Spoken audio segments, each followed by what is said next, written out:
Hello, hello. Welcome to another episode of Umineko. And this time, I did unmute myself when the stream started. So that's a win. We're off to a good start. Today's gonna be a little shorter than the last few episodes have been because I have to be up early, but it'll be a good one, as always. Let's see, let me actually start up the game so that we can observe. It's doing this thing where it just doesn't want to start though. Let me see, where is it? Where actually is? Well, alright, that's the intro.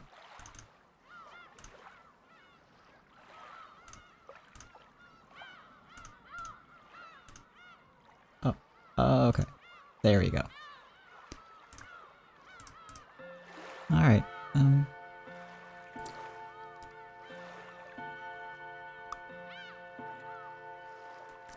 that was some noise.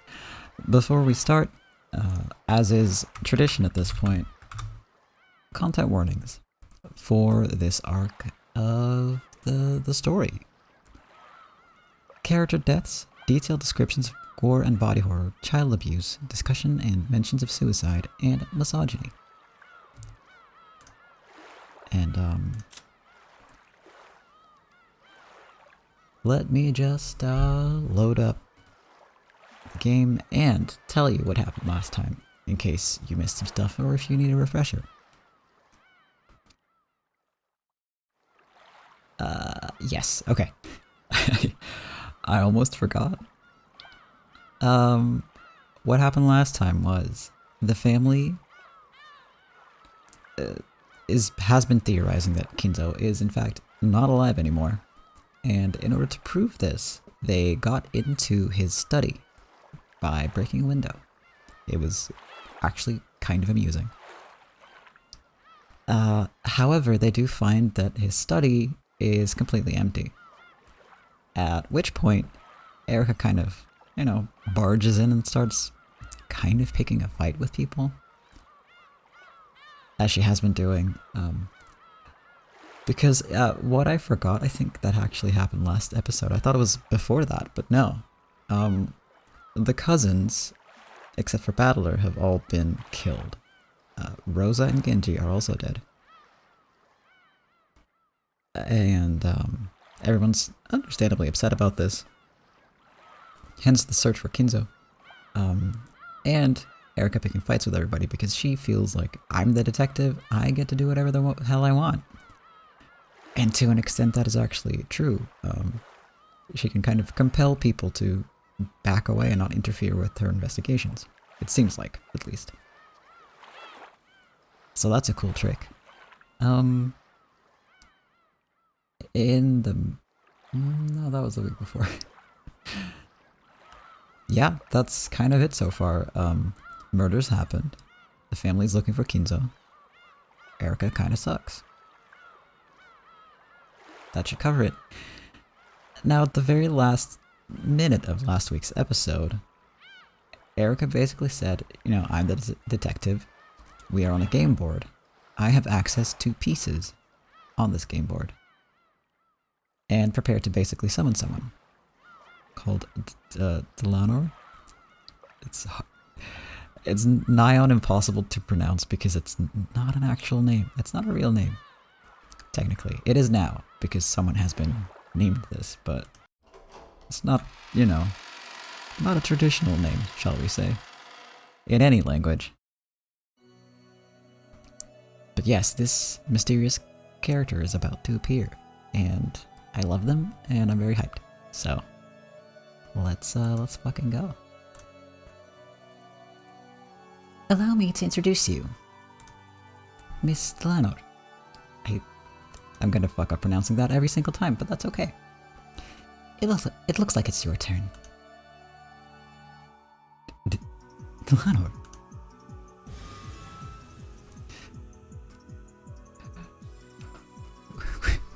We are 5 minutes in and that's already 3 different characters with a 4th incoming.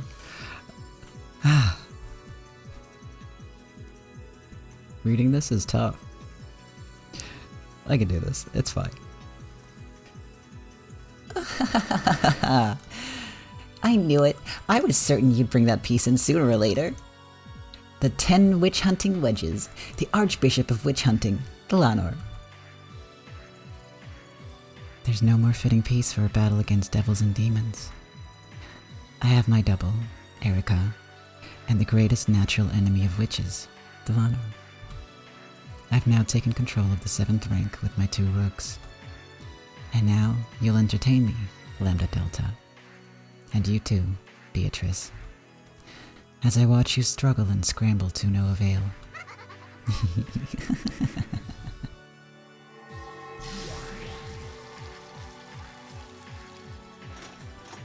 Oh, there she is.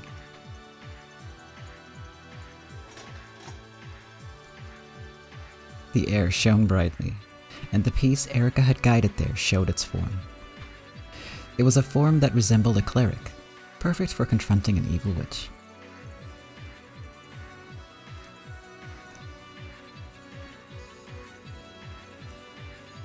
Pleased to meet you. Ronald A. Knox is my name. I can do better than that. I'll elaborate on her speech pattern later. Even though the atmosphere in this space could be cut with a knife, she introduced herself in a neat and frank manner. Her out-of-place appearance, completely different from those of the demons and witches, felt blatantly odd and had a kind of severity to it. This is the first time I've met you, but I've heard all the rumors. Therefore, this truly doesn't feel like a first meeting. The same goes for me, Miss Beatrice. Eisner Jungfrau has a detailed file on you, 600 pages long. I always look over those, so this doesn't feel like a first meeting to me either. The Secretary of Hell could summarize those 600 pages in a mere 6 letters. Allow me to ask. Danger. That's a good summary. When I get back, out of respect to you, I will close out your file with an additional 2 letters for a total of 8. Executed. So I'm cute now. Flattery will get you nowhere, my guest. Then let us continue. Miss Beatrice. I, Chief Inquisitor Dlanor, do humbly accept my role as your opponent. I've already completed my first move. If you can't remove the blue wedge from that Furudo Erica over there, then you might as well trudge back up to heaven and get back to your usual boring job of stamping things. Take care of this wedge or whatever it is, please. Beatrice-san needs to think that this is all it takes to achieve checkmate. Did I say needs or seems? Seems to think. My apologies. After making a show of tapping the blue wedge that pierced her with her finger, Erica shrugged as though taunting Beatrice. But Beatrice... It's alright. I'm just going to toy with her a bit. After all, if things get bad, I can take Kinzo's ghost and flee from here whenever I want. I can leave this room at any time and go anywhere.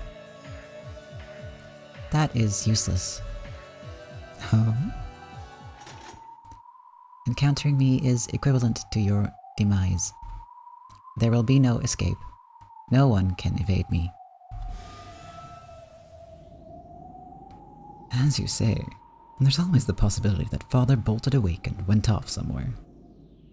But you know what? I can state for certain that such a thing couldn't have happened. You know why? Of course I don't. Are you saying that you stood outside this door all night, watching to make sure the head didn't take a step outside? Yes, someone was watching. This little guy right here.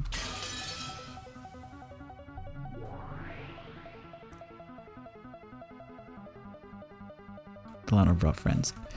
I didn't forget about them, But I didn't consider that that means more voices.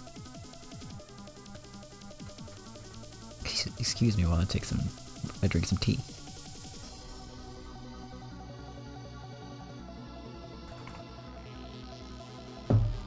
Glug glug. For your attention, I beg to inform you of the following. Be advised that entering or exiting through this door is impossible. Guards, you are hereby ordered to blockade the study door. The doors to heaven opened with a strong, unrelenting radiance like the sun's, and Dlanor's subordinates appeared. Their words were clad in the red truth and cut off the witch's method of escape.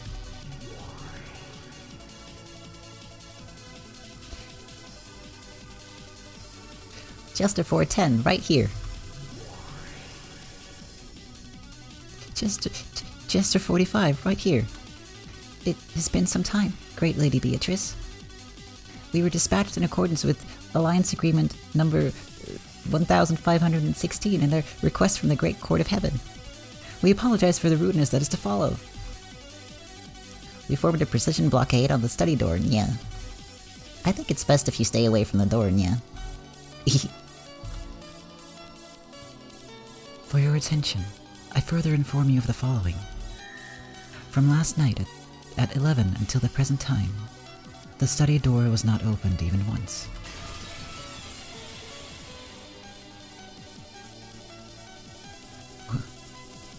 What is that scrap of paper? It's a completely ordinary receipt. But even so, this mere scrap of paper proves that you lied. Last night, when you came out of the study, Ava saw her chance and wedged a receipt into the crack of the door to the study. And that fell down just now when Rudolph could open the door for us. You know what that means?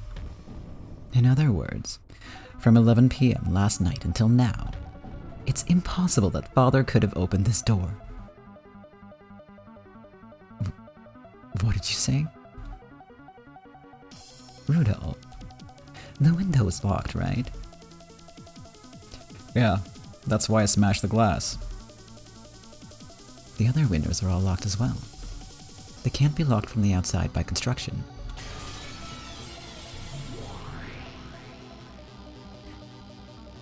For your attention, I beg to inform you of the following.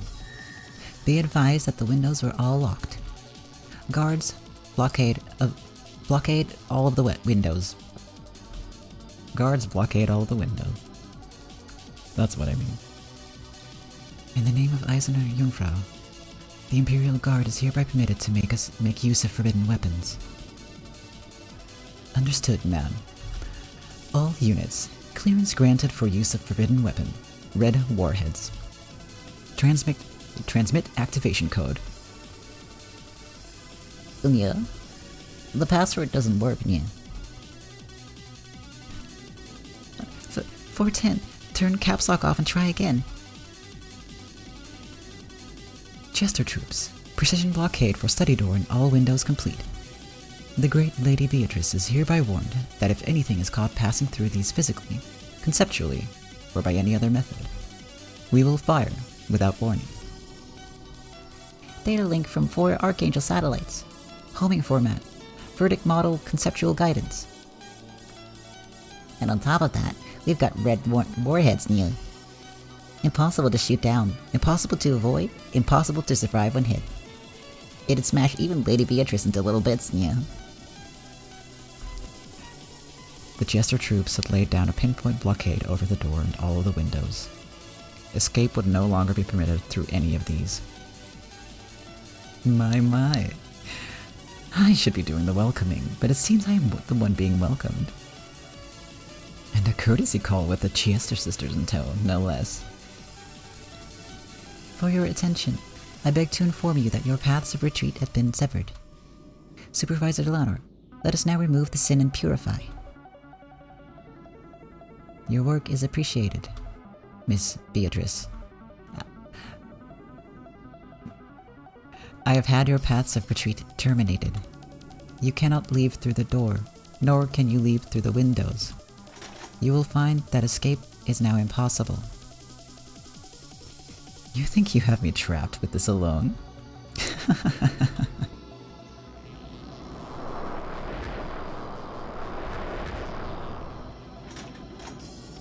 I mean, you look pretty trapped, girl. The Inquisitor in Heaven and her subordinates surrounded the witch. The subordinates used a powerful barrier to cut off Beato's methods of escape. Demons prefer to fight, and as a result, they sometimes allow their victims to escape. However, angels prefer to block off passages of escape, and as a result, they eradicate their targets without fail. In other words, from the time you claim you bid him goodnight yesterday, until the time Rudolph opened the door, this study was a perfect locked room. In that case, Father's gotta be here, but we haven't seen hide nor hair of him. Come on, what the hell's going on?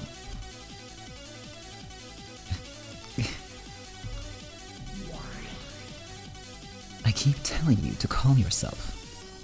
The thought that I, Beatrice, could be imprisoned merely because the doors and windows are closed is simply laughable.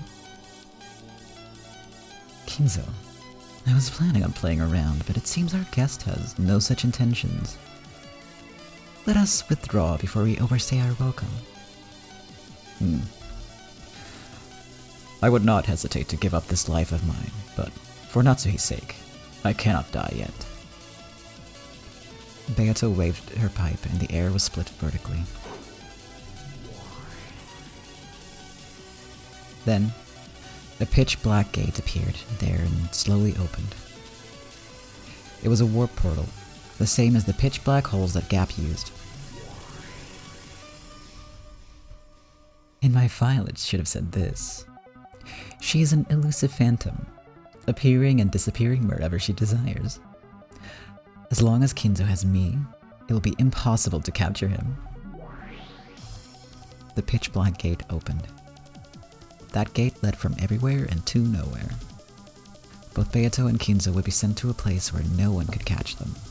A place where no one could set foot, much less chase after them. This is the study of the Ushiromiya family head. And it is also a room that Father had a direct hand in designing.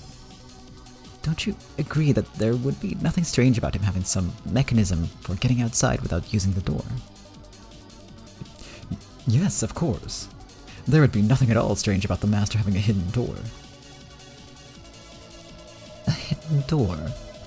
Really? And where would we find one of those? It's a hidden door, so nobody knows. There are several mechanisms and hidden doors in this mansion that only Father knows of.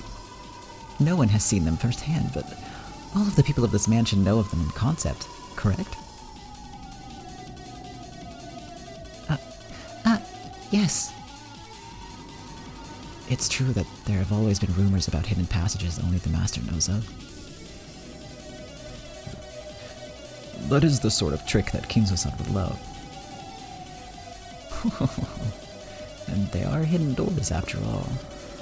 No matter how much people such as ourselves might search, it's only natural that we won't find them. I see. It's a devil's proof. You're saying we can't eliminate the possibility that a hidden door exists in this room. That's nonsense. It's all made up. How dare you stoop to this just because your lie about concealing Father's death is about to be revealed? Darn right. Just where in this study is there a hidden door? Go on, try proving it exists.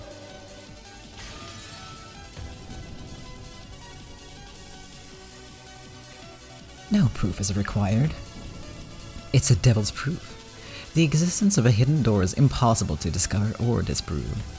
Therefore, no one can eliminate the possibility that Kinzo escaped from the study through a hidden door.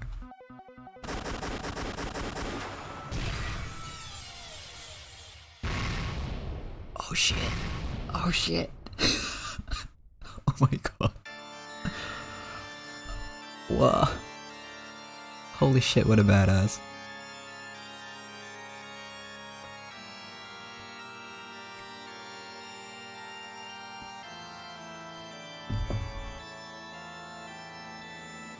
I will not allow a hidden door to exist in this room.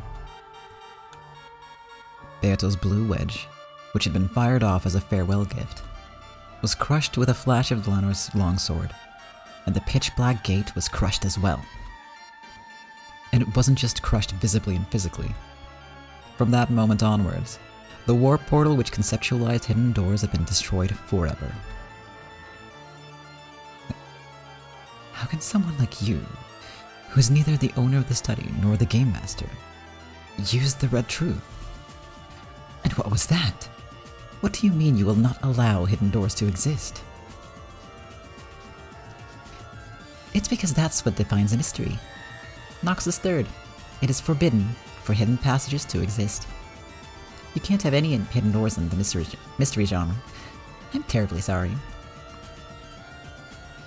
In this world, gods other than our god do not exist, and hidden doors do not exist. They must not exist. We will not allow them to exist. They are a blasphemy. Arrogance enough to shock a witch. How delightfully preposterous. Here it comes! The 10 wedges to pierce witches! Just like usual, it's the kind of irrational argument that I just love to hear. What a fool. The devil's proof might have been vague enough to let you escape from everything until now. But now that you're up against Dlanor, that move won't work anymore, Beatrice.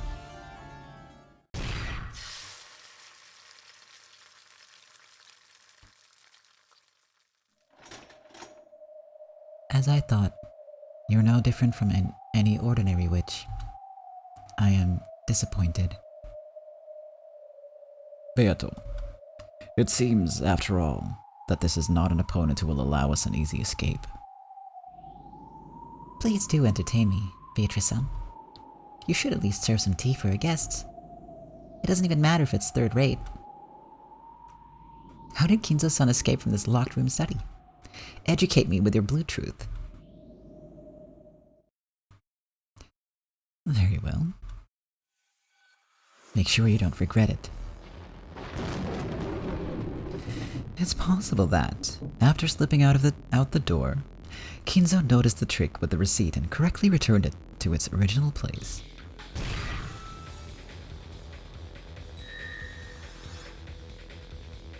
That possibility has already been eliminated in red.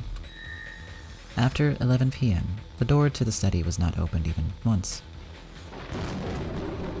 Kinzo might have been a marvelous mage and inventor. He might have invented a concoction to turn his body to mist and slipped out through the keyhole. No such substance exists. It must not exist.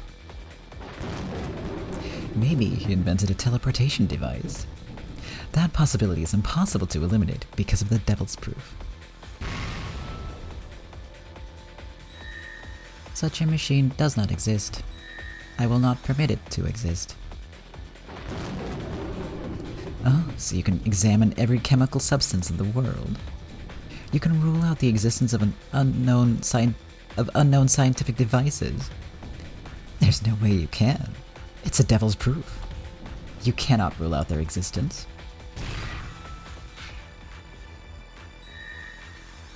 I will repeat. In the name of God, I will not permit such chemicals or devices to exist. From now on until the end of time, I will not permit them to exist. Even in the future? So you think you can even deny the possible futures of the human race? It's Knox's fourth commandment. It is forbidden for unknown drugs or obscure scientific devices to be used. The progression of humanity and the techniques and knowledge that the future might bring are for God to decide. And their existence has been declared forever denied. Therefore, from now until the end of time, I will not allow for such technology to exist. It is not permitted. Beato and Dlanor had just gone through a massive exchange of red and blue. However, not only had Dlanor not taken any damage, she also showed no signs of fatigue. Beato might have been a fearsome witch, but blood flowed through her veins, and she did breathe. She felt both pain and fatigue. But Dlanor was like a doll made of marble. She felt no fatigue, no pain, no hesitation. Even if Beato's sharp wedges had aimed right for Dlanor's eyes, she wouldn't have shut them. No.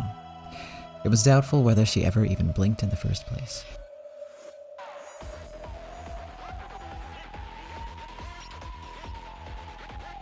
But Beatrice, hang in there. I'd heard the rumors, but she really is the worst matchup for me. To think that dreams, hopes, and even future possibilities are forbidden.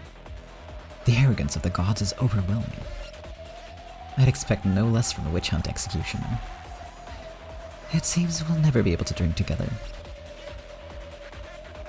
Even the strikes which had defeated Battler over and over had absolutely no effect on Dlanor.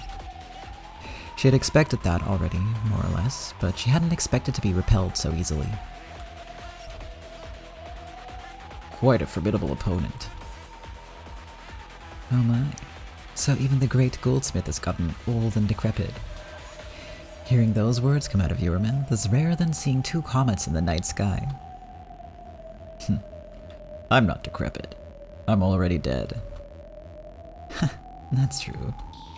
Sorry, but I won't let you be for just a little longer. Hey Kat, welcome to the stream. How are you doing?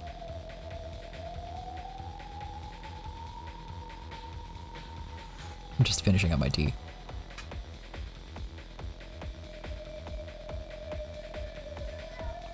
Hey Magikarp, how are you doing? Welcome, welcome. You did miss the entrance and it was extremely cool. But you know, there's always the VODs. Because you're playing without the mod, right? But the mod adds some... like the PS3 version mod adds some really cool stuff. Definitely worth a... Oh, you do have it? Great. Perfect. Then you know exactly what I'm talking about. I'm doing alright, Magikarp. Gotta be up early tomorrow, which sucks, because I'm a night owl, but, you know, I'll manage. Glad you're doing good, too. Glad you're both doing good.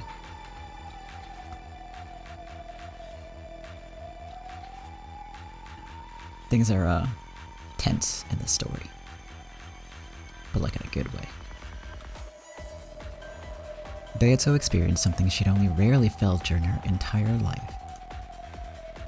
It was probably what we'd call hardship.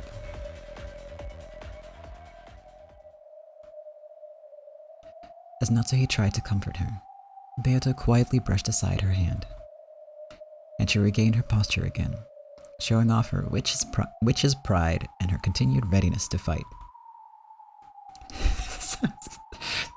Perfect. Sounds gay, I'm in. Yeah.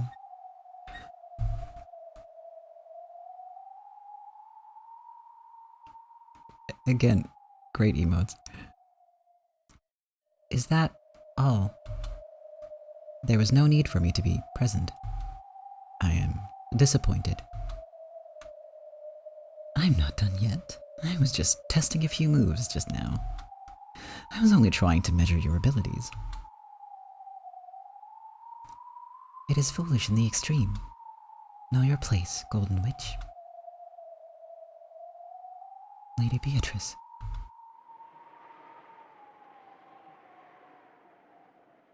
Beato's expression became tense once again. No longer was there any trace of mischief. The mood changed.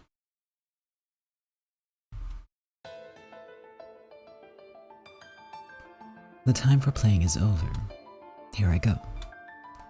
In that case, I shall acknowledge that Kinzo did not enter or leave the study.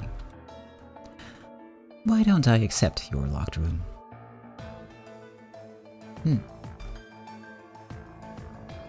For your attention, I beg to inform you that Beatrice has changed her pattern of attack. Beatrice, who had until then thoroughly resisted the idea that a locked room existed, did an about-face. She declared that she would accept that proposition. Of course, this didn't mean that she'd surrendered. This was a new attack of Beato's. Dlanor noticed this and readied herself. What's going on? Why did Lady Beatrice acknowledge the locked room when she's trying to destroy it, Nya? She's probably going to claim that Kinzo existed outside of this room. Reactivation of the Great Lady Beatrice's warp portal confirmed. Natsuhi claims to have talked with Kinzo in the study, but she never said that she spoke with him face to face. Therefore, if Kinzo was in a location other than the study, there is no contradiction as long as they held a conversation.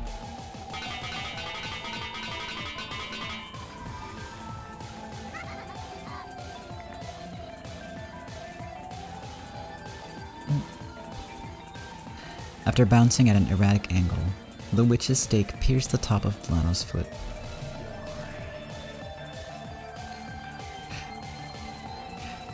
You sure are slow. Hehe. Top of the foot, all mine. Natsuhi used the internal phone line in the study to speak with Kinzo, who was in another place. There's nothing strange about Kinzo, who hates the relatives, predicting that they would enter his study and leave him to go elsewhere. He might have gone to the hidden mansion, Kuadorian. The power of Beato's blue truth began to dwell in the stake of Asmodeus, piercing the top of Dlanor's foot, changing the stake into a blue wedge. Not bad. That makes sense, Nya. Blue truth, valid.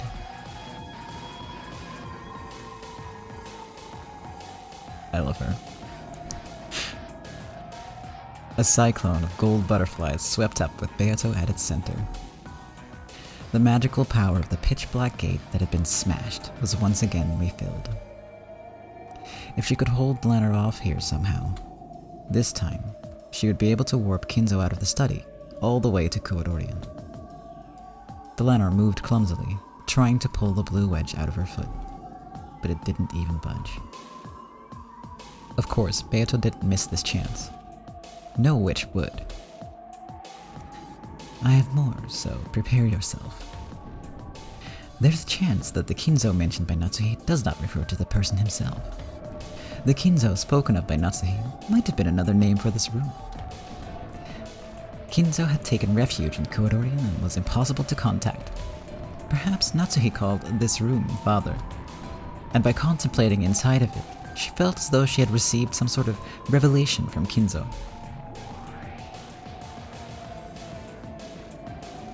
We've stopped you from moving. You've already lost.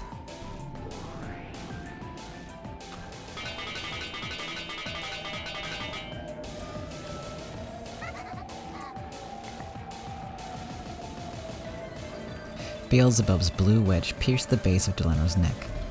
Ouch. Of course, even this didn't cause her to flinch, but her movements were restricted even further. Interesting. Is that all? You don't call it a full-course dinner if you stop at the soups and hors d'oeuvres. I'll hit you with the main dish and the dessert at once, so watch your stomach explode and die. Even if, as you say, this is a locked room and impossible to escape from, you can't deny the possibility that he is still hiding in this room. I'm not talking about a hidden door. He might be under the bed or above the ceiling. He might be hiding in such a subtle blind spot that even a demon would not recognize it. Or, it might be that Natsuhi, ordered by Kinzo to act as his proxy, considered herself both his representative and another Kinzo.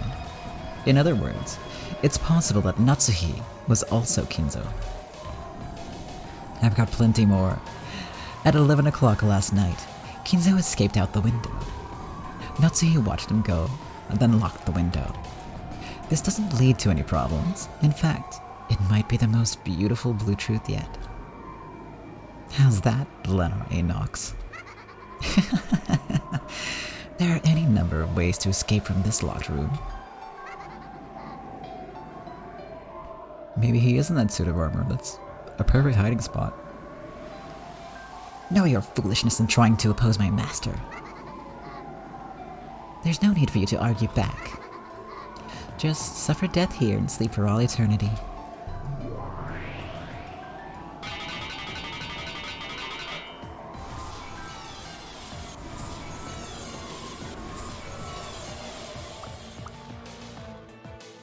The seven sisters appeared from Beato's golden tornado, one after another, and they pierced Dlanor with blue wedges. 4 blue wedges were buried into her neck, her chest, her gut, and her thigh. Including the one buried into the top of her foot, she had been pincushioned by 5 stakes.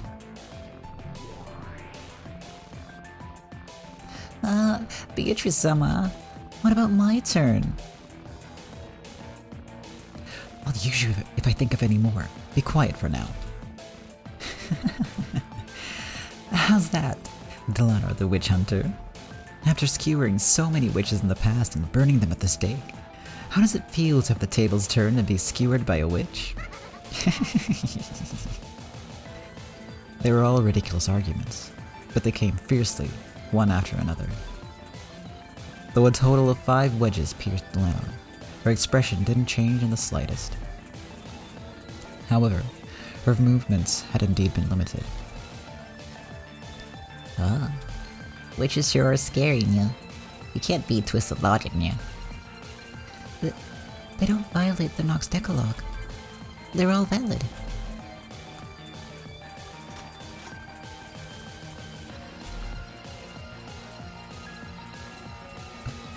Well done, Beatrice. Even if there was no one in the study, and even if it was a locked room, that alone isn't enough to deny Father's existence. Against a normal opponent, I think the matter's settled by now.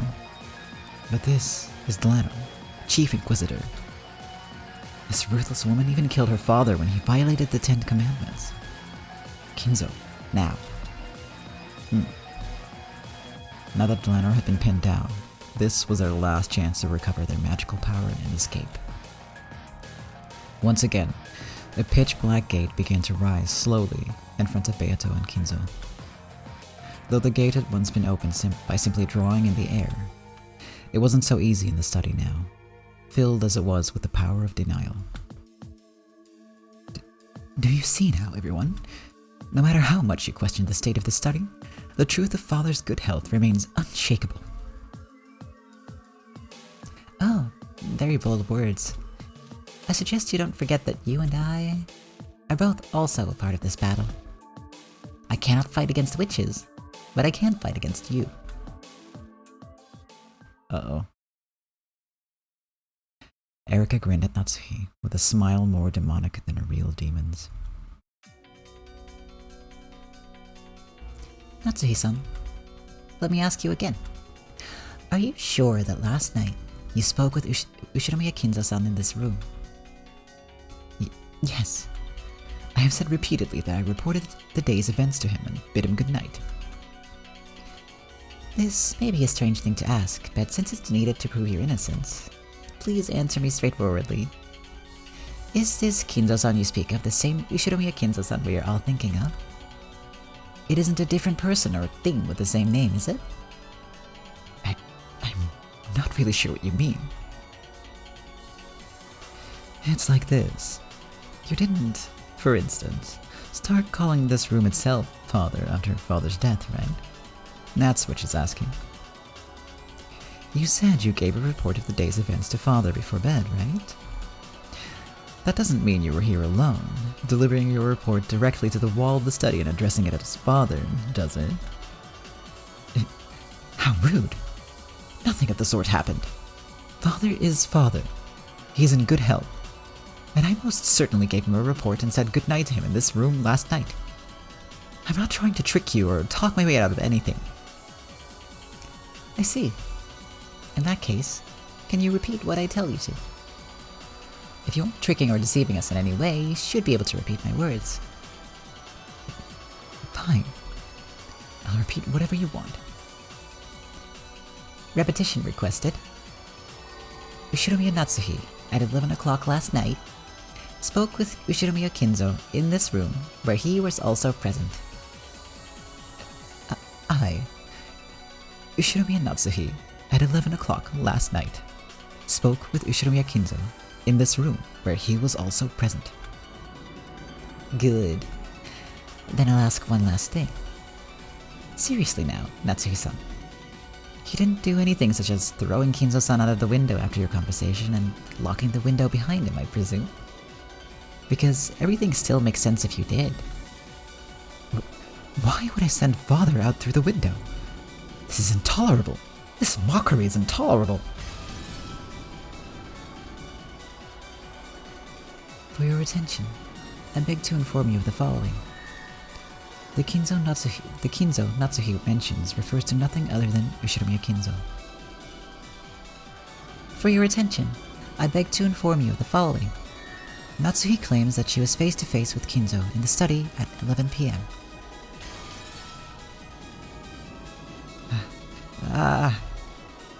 Natsuhi let out a cry, but it was too late. She had completely risen to their provocation. The blue wedge to the foot representing a telephone discussion. The blue wedge to the neck representing the study itself being called Kinzo. The blue wedge to the gut representing Natsuhi herself being called Kinzo. The blue wedge to the thigh representing Natsuhi letting Kinzo escape out of the window and locking it afterwards. The four of them shattered with the sound of thin glass, because Natsuhi, the one who knew the truth, had denied them. Those denials had gained the power of the red truth. Despite Kinzo's absence from this locked room, Beato had introduced 5 ways that Kinzo could still exist. Natsuhi had carelessly destroyed the premises behind 4 of those herself. Only 1 wedge remained. In other words, this was the last blue truth which could bury the contradiction of Kinzo existing in the study at 11 o'clock, but not existing there later after it had become a locked room. There was only the theory that pierced Dlanor's chest. Kinzo is hiding somewhere in this room. With this theory, even if Kinzo wasn't present in this locked room of the study, he could exist here. If this wedge of Satan's were to be crushed, their chances of escaping this room would be hopelessly dim.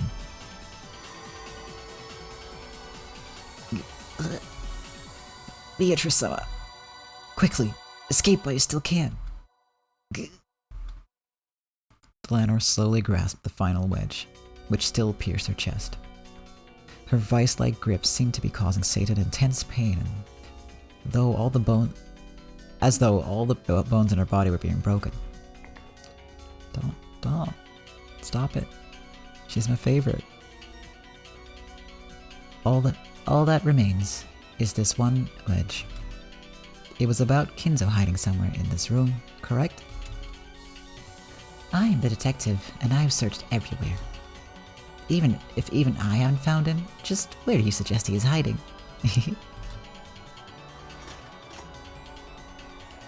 With the final wedge still sticking out of her chest, Dlanor slowly approached Beato.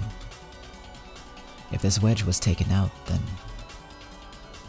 Allow me to ask, just where in the study is Kinzo hiding? Who knows? Maybe he's under the bed. That possibility was searched and voided.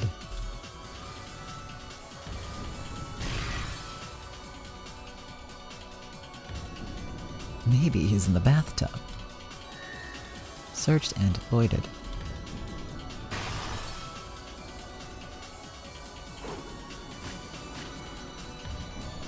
Inside the closet. Under the desk. Behind the curtains. Searched and voided. Voided. Voided.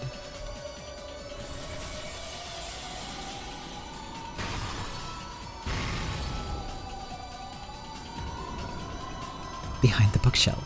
Behind the closet. Under the carpet. Under the floor. Above the ceiling. Behind the wallpaper. Inside the sofa. Inside the chair. Inside the bed. Inside the blankets. Inside the walls. Inside a rock. Inside a stone. Inside the room. I love her smug cat face. I love all her faces. Oh my god. Voided. Voided. voided. Void, void, void, dead, dead, dead.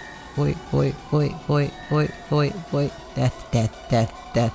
Die the death. Sentence to death. Great equalizer is the death.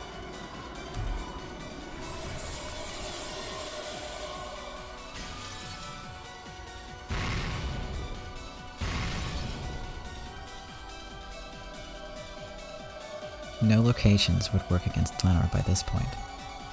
Dlanor took Beato's final desperate onslaught head-on, turning everything back with a far stronger power of denial. Smack them down. Beat them down with overwhelming force. No longer is there any place in the study for Kinzo to escape to. Beato was blown back like a leaf dancing in the wind. Knocked around over and over again like an empty can lying on a road. By now, no matter how many times Beato used the blue truth, it wouldn't be able to defeat Dlanor's red truth.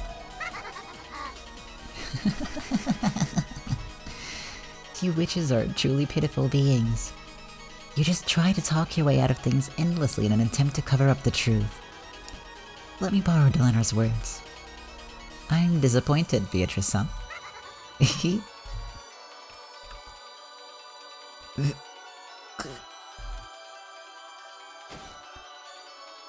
Erika coldly delivered these decisive words to Beato, who was crawling on the ground.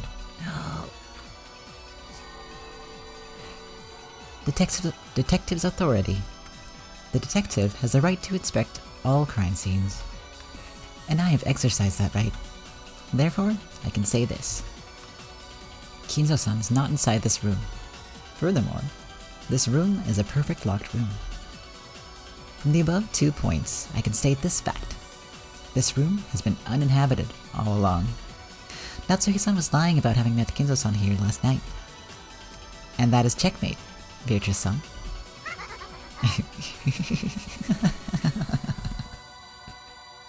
What do you think of that? All it takes is the presence of this room. And a deduction like this becomes trivial for Furiro Erika. Your thoughts, ladies and gentlemen?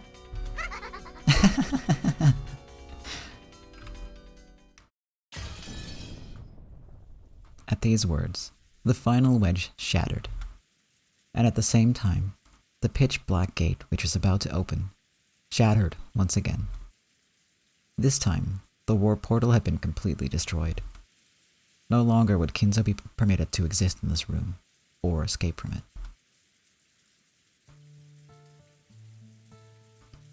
Beato struggled to her feet, but that was the best she could do. She no longer had the energy to fight. She had taken all of the denying red head-on from close range. It was all she could do to withstand the pain, which was so strong it felt like she'd vomit up all her insides. Even Beato, who had held a monopoly on the title of strongest and most evil witch all this time, couldn't do a thing against a witch hunter. No matter how sturdy a sandcastle you build on the beach, it can never win against the rising tide. Sorry, Kinzo. She really is too tough for me. Beatrice, I thank you. You fought so hard for me despite your lingering grudge. I guess it's true that your life flashes by when you see death coming. I've remembered how you once looked like when you were young. You were annoyingly like Battler. Battler is now carrying on everything, including my soul and the right to lead the family. I no longer have any regrets.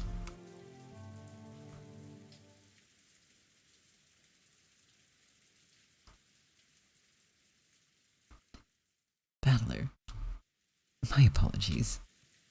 Though I swore to fight with you once again.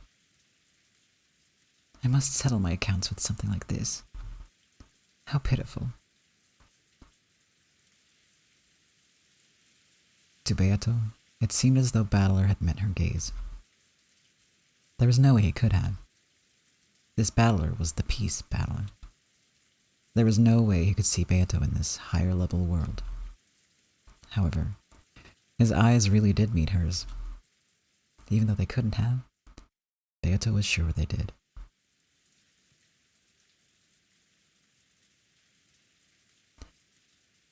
As Erika, Ava, and the others closed in on Natsuhi, questioning her over and over, only Battler stood apart from that tumult. His expression held none of the enthusiasm and excitement that the other humans had. It just piercingly and coldly surveyed the scene. And the expression of it on his face was a quiet displeasure, anger.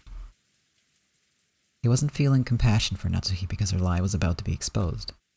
However, he couldn't forgive Erika, who was simply enjoying the intellectual rape of cornering Natsuhi, or any of the people going along with her. Then, he whispered softly, "No good." Beato and the others definitely heard that. You don't think Valor might turn things around from this weakened position? I probably could have done it back in the day. And Battler could probably do it. Battler. Battler. If you are indeed the man who will inherit everything from me, now is the time to prove it. Don't let the legend of the Golden Witch end here.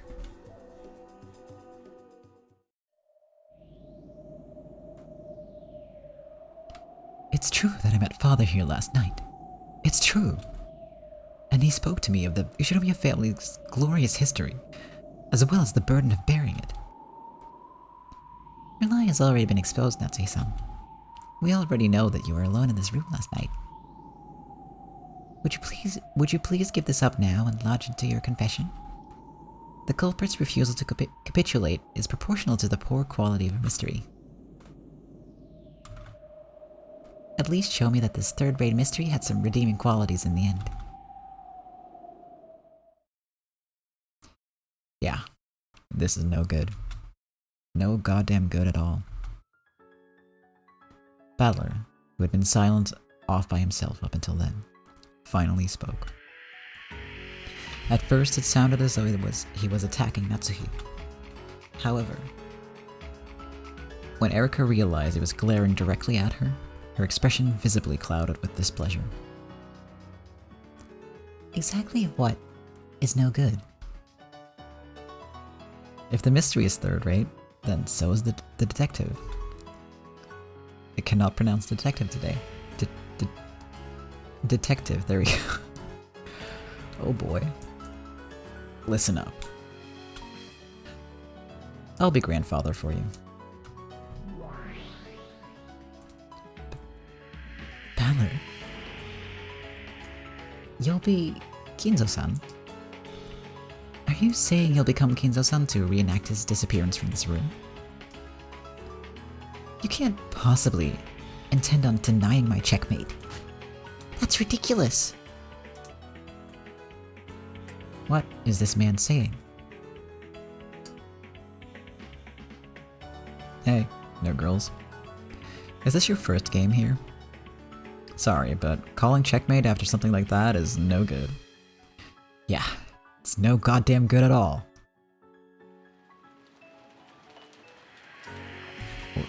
What are you talking about, Battler? You're gonna be dad? Yeah, I'll reenact it. I'll become grandfather and disappear from this room. You can't use the windows or the door. How are you gonna do it? Did you find where the hidden door is? We don't have a clue. Yes, not a clue. Rustle. That sound wasn't just the noise of the onlookers fidgeting. It was a provocative chill that ran up Erika's spine. I like it. Yes, you are, after all, the Ushinomiya family head, the one who bears the head's ring. That should more than qualify you to stand in for Kinzo-san. So let's hear your deduction. Erika's expression was no longer a challenging smile. It was malicious, extremely displeased. She couldn't conceal her anger at having her most pleasurable moments ruined. How will he get us out of here? I've got it. I see. So that move is still available. So you finally figured it out, you damn geezer. Hidden doors and hiding under the bed. All that stuff is so pathetic I was almost weeping for you. This is the Ushiromiya Kinzo we're talking about here. There's got to be a more thrilling and exciting answer. Exactly. How pitiful that I couldn't even match my own ingenuity. And how pitiful that with all these relatives of mine present, the only one to understand me is the grandson who's returned after 6 years of absence. Battler, you are my acting proxy. Do not disgrace my legacy. Sure thing, Gramps. I'll teach these guests what the majesty of the Ushiromiya family head is all about. What are you planning to do, Father? Sorry, he just randomly starts laughing. I did not expect that reaction for some reason. But it's Kinzo, so of course. Natsuhi, Beatrice, stand by and watch. We'll show you what it means to be the head of the Ushiromiya family. That battler. What is he trying to prove? There's no way he can do anything. This is a perfect locked room. Natsuhi, come over here. I'll tell you how I want you to move. Battler called Natsuhi over to the window, and whispered something to her with his back towards the others. Miss Dlanor, there isn't a remote chance of a mistake, is there? It is impossible for Kinzo and the witch to slip out of this room, correct? Of course. Gertrude, Cornelia, and the Imperial Guard. Double check that the seal of this locked room is perfect. For your attention, I beg to inform you of the following. Our barrier is perfect. For your attention, there are no hidden doors, and escape will not be granted through the doors or the windows. Guards, if Battler breaks through the barrier, fire your arrows without hesitation. Chester troops, Roger. Battler-sama, prepare yourself. Escaping from this room is impossible. But it'll do it, yeah. How? He's certain he can succeed even without any bases. That's what it means to be the Ushiromiya head, yeah. True. Let's watch. Yeah. Let's see the majesty of Riche's opponent.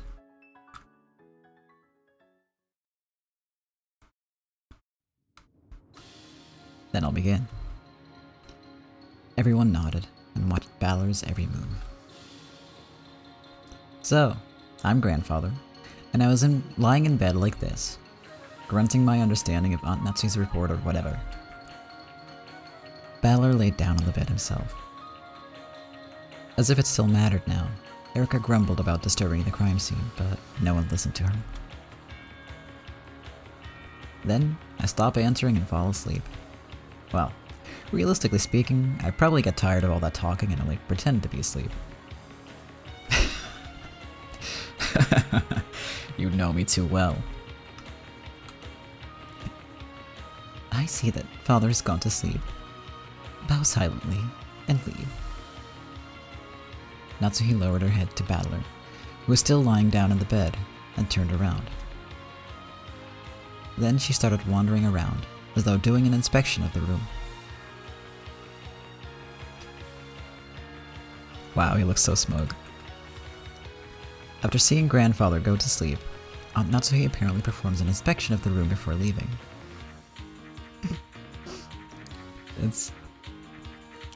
Yeah, you're right, Kat, but... No, you're right. Of course, she has Shannon-chan and the others clean it every day, but she still checks it thoroughly herself, making sure there was no dust piling up. Making sure that he hadn't run out of any consumables. Yes. This is the family head's treasured room. So I check everything carefully myself instead of relying entirely on the servants. I do this every single time. That's true. Madam always checks things very carefully. Her inspection is very detailed. She even checks all of the consumables in the washroom one by one. In other words, it's not just dust on the windowsill like you see all the time on TV. She even checks to see that there's enough soap and toilet paper in the washroom. Pretty devoted if you ask me. It wouldn't kill you to skip a day from time to time. That is my routine. I mustn't become complacent in my inspection of the head's room for even a single day. What is your point? Please don't waste our time putting on airs. Isn't putting on airs the detective's right? I'm the detective. Since we're inside the study, you can probably tell, but even though we call it a study, it wouldn't be wrong to call it a second house inside the mansion. It has a sleeping room, a study, a washroom, and even a toilet and bath. So it's not so much a room as it is a house. Thank you for the explanation of the study's layout. However, the move of having him hide somewhere within it has already been defeated. There won't be any hiding. But I'm pretty sure there are plenty of blind spots. For example, if Aunt Natsuhi went into the bathroom to check the amount of toilet paper, most of the study would be out of her sight range. In other words, for almost every location in the study, the observer would have disappeared.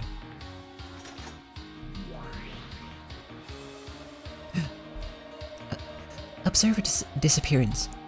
We've lost track of Kinzo. For your attention, I beg to inform you that the witch's darkness is filling the study. Good. It's being filled with the power of darkness. And so what if if Natsuhi left? So what? When Grandfather noticed that fussy Aunt Natsuhi finally leaving, he got up. Why?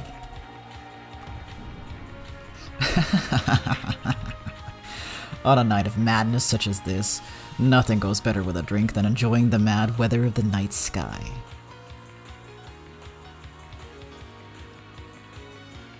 Oh, Kinzo. Because Aunt Natsuhi was in the blind spot of the bathroom, it becomes possible for Grandfather to walk about the study at will. It was possible for him to move without Natsuhi's knowledge. It was possible for him to move without contradicting what Natsuhi knew. Morning. Balor is approaching the study door. For your attention, a loud noise is produced when the lock on the study door is released. Know that you cannot leave through the door without drawing Natsuhi's suspicion. Because Balor had acted as though he was heading for the door, Gertrude, who was sealing the door, immediately issued a warning. Maybe it was possible for him to leave the study while in Natsuhi's blind spot. However, that's right, the sound.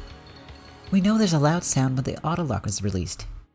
Even if Natsuhi was in a blind spot inside the study, she wouldn't have missed the loud sound of the autolock releasing. There's no way she wouldn't find that odd. For your attention, I beg to inform you that Natsuhi did not hear the sound of the door opening while in the room. The washroom and toilet are very close to the door. Even if they hadn't been, that autolock always lets off such a massive sound. She'd be able to hear that sound no matter what. Natsuhi had already spoken with Erika and the others about the details of the previous night, and she had made it quite clear that nothing out of the ordinary had occurred. The argument that Natsuhi could have failed to hear the lock would not work. Oh, I'll need to sneeze. I think. Wait, no I don't. Nope, definitely don't. Weird.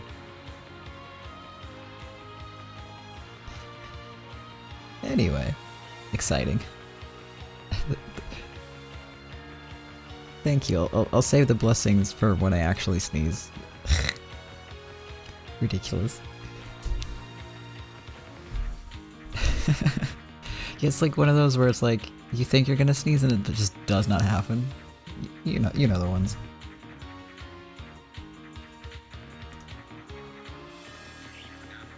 All right. For your attention, I further inform you of the following. Kinzo entering or exiting through the door will not be permitted.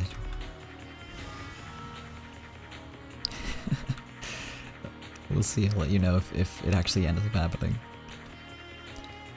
For your attention, I beg to inform you that this is a useless struggle. It is foolish in the extreme. It's true that I can't break through the red of that girl by the door. But what about you over there by the window?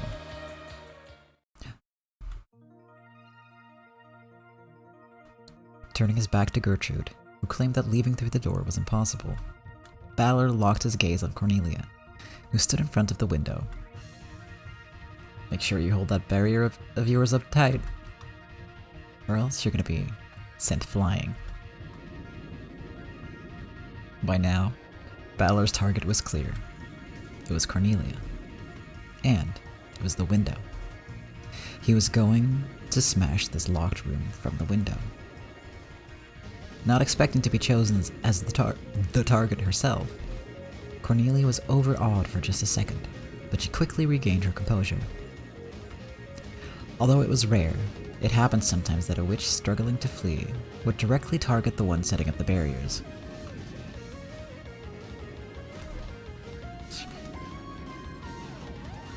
Oh, it's the more fair version.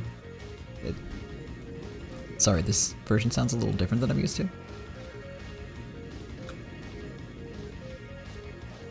I will check this later.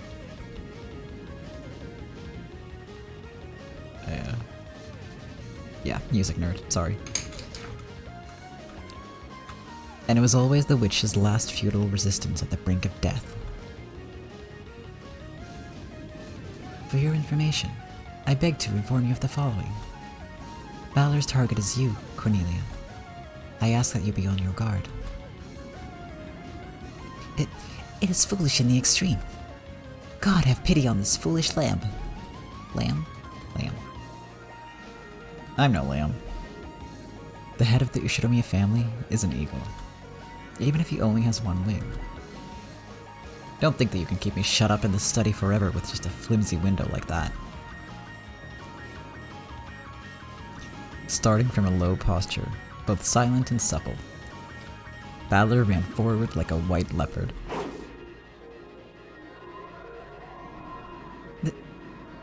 This guy couldn't possibly mean to.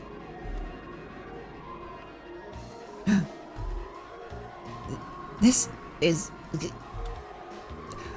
For your attention, there is no way to defeat my red. Know that your wish will not be granted. Cornelia thrust out both her arms and drew a sign. When she did, a red barrier blocked the way ahead of Balor. I beg to inform you that this is useless, Ushiromiya battler. For your attention, my windows are sealed from the inside, and Natsuhi did not help Kinzo to escape. I'm not saying Aunt Natsuhi helped Grandfather escape. What if Grandfather snuck out, keeping it a secret from Aunt Natsuhi? Why would Kinzo go out the window on his own? On this night of madness, leaping out into the rainy sky is but a leisure activity to pair with my drink. But this is the 3rd floor. It's impossible. Even you must occasionally jump the bottom step when going down a flight of stairs, right? 3 stories is nothing for Kinzo. I wouldn't put it past him. Yes, I wouldn't put it past him. That's ridiculous.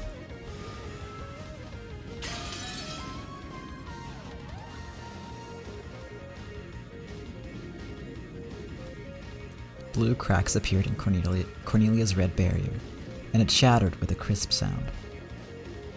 It was all far too quick. It looked almost as though she'd gotten out of the way herself in fear of Battler.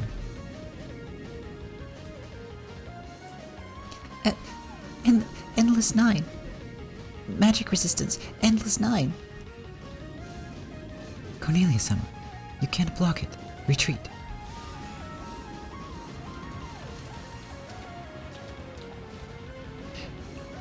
At the same time, the barrier shattered.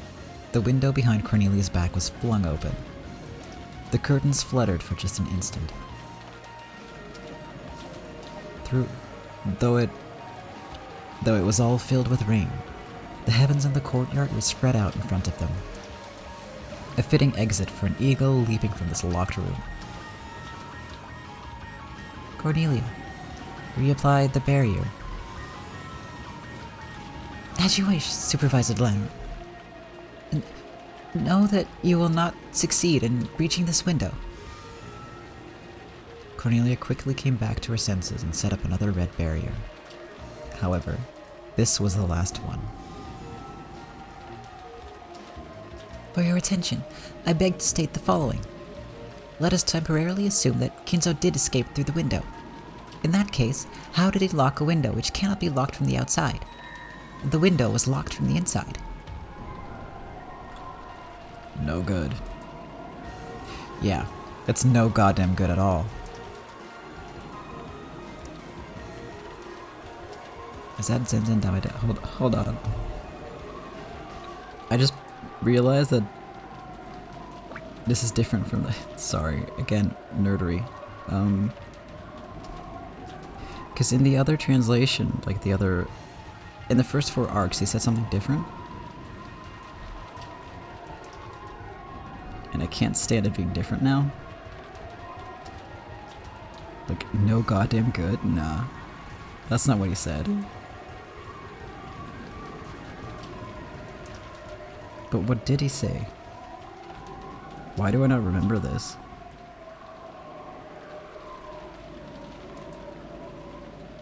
Why do I not?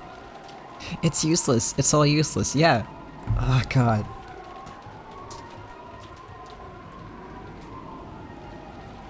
I'm gonna have to swap that out because I don't like...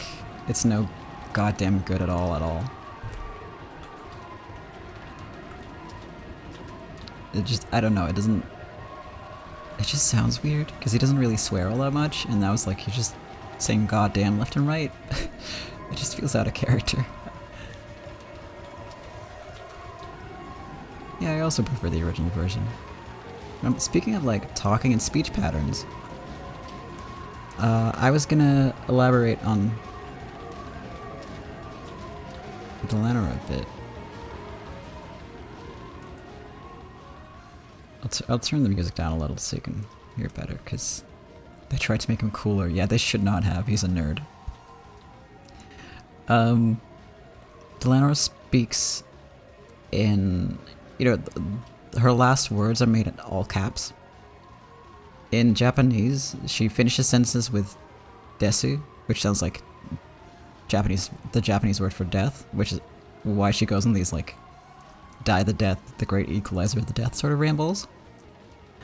But what that is meant to imply is a robotic kind of speech pattern. So that's why I kind of give her, like, weird flat timing and it's just some kind of odd speech pattern here and there. I hope it comes across, but, I'm no voice actor. I try. But yeah, that's why she talks kind of funny. Anyway, Kinzo and Balor grinned. She thought this feeble red could block the charge of Balor and Kinzo, the two family heads. Yeah, I'm trying to make her sound more emotionless and like kind of like it's like a robot. Yeah. Anyways, sorry for the detour. After Grandfather jumped out the window, Natsuhi probably noticed a slight draft. She then approached the window, realized that it was wide open, and quickly closed and locked it. Natsuhi probably couldn't even imagine that I had slipped out the window. Yeah, So it's only natural that Aunt Natsuhi thought grandfather was sleeping in bed.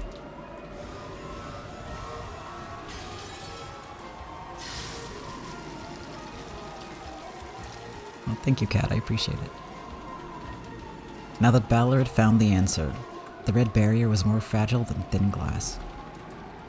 The red magical wall of certainty had been smashed again, so easily that it disgraced the name of certainty itself. Could it be believed? That barrier was more firm than any shield Ronald had ever used against Jessica. And yet it had been destroyed so easily. Though Battler was charging furiously forward and had almost reached Cornelia, she didn't step aside. Her steel spirit, worthy of the name Eiserne Jungfrau, Frau, it should be, really, didn't allow her to step aside. She took its talisman from her pocket, placed it in thin air, and drew a sign. Then, not red, but blue burned there. Though it was far more frail than the red barrier, it was her last method of resistance. You won't get through. You won't. For your attention. For your attention. Be that as it may, this is the 3rd floor. How could a wingless human escape from the window? Know that you won't get through. You won't. Just quit your whining and watch. Oh, there he goes, right out the window. This is the answer.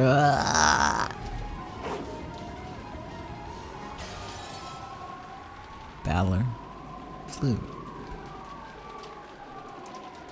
He burst through Cornelia's blue barrier, smashing it away. And his body flew out the window into the darkness of the rainy sky.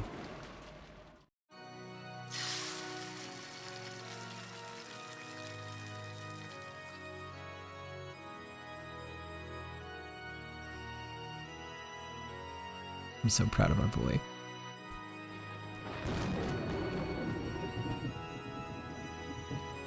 Watch him break like both his legs. The fragments of the blue barrier scattered, leaving blue dust in their wake, coloring the air beautifully. The locked room had been smashed open. Battler had jumped from the mansion. He was in the sky above the rainy courtyard. All the raindrops had become small round gems that were scattered through the air. Battler was floating through the jewelry box world of this beautiful, stormy sky, filled with countless raindrop gems.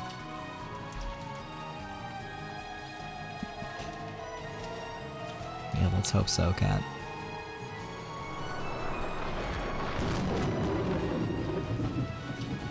In the sky of a world frozen in time, Dlanor and Battler faced each other. This is so fucking cool. If Battler, who had smashed and flown out the window, was like a knight leaping off a white horse,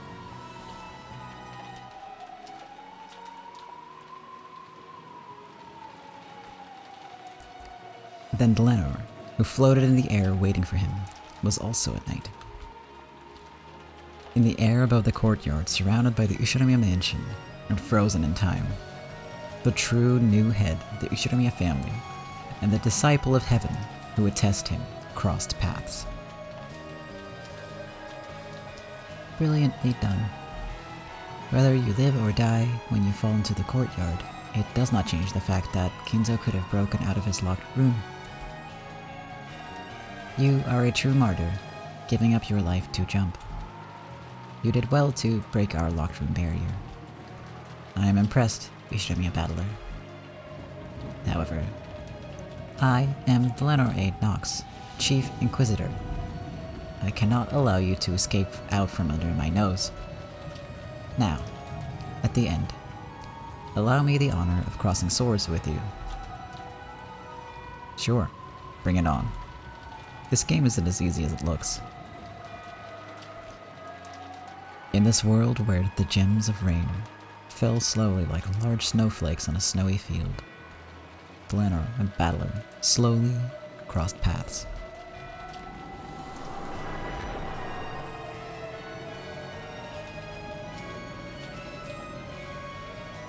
It seemed slow, and yet It happened in a flash.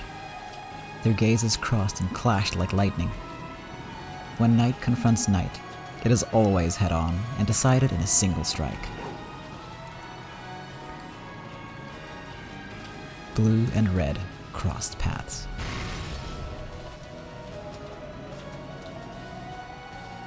Was the existence of Natsuki's blind spot within the study depicted beforehand? If it was not, this theory is impermissible. Knox's 8th. It is forbidden for the case to be resolved with clues that are not presented.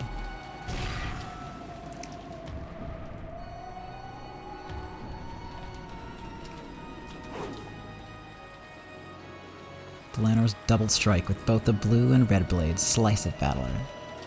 And missed. She's dual wielding. Holy shit. Those long swords, which had never lost in 100 battles, cut through the empty air. When we entered the study, its structure was mentioned clearly. Sorry, little miss. For the first time, Dlanor showed an expression. It was a soft smile. She had known since long ago that the study's structure had been mentioned, but she couldn't let him escape without making a single strike. As an Inquisitor, she could not do that. So, though she had known that she wouldn't make it, she had still crossed swords with Battler. Yes, I knew. That answer of yours doesn't violate Knox's 8th commandment. Don't hold this against me. I hope you're ready. Yes, come.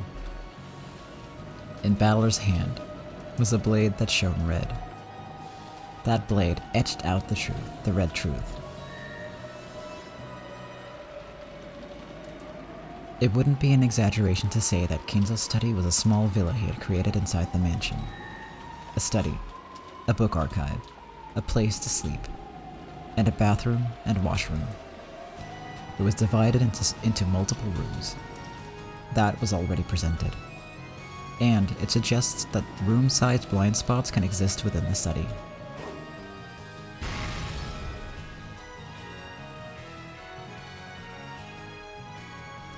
Without any mercy, no, without any reluctance that would have been dishonorable. The sword of red truth cut into Dlanor. Its sharp tail cut the countless gem drops filling the sky into beautiful hemispheres. Yo, he cut the rain in half. Damn. Brilliant work.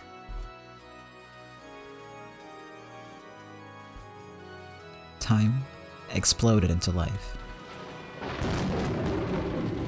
Both of them fell through the courtyard. One drifted down. The other tumbled through the air. Then, there was a soft sound and a dull thud. The first was the sound of Battler landing gently in the courtyard. The second was the sound of Dlanor crashing down.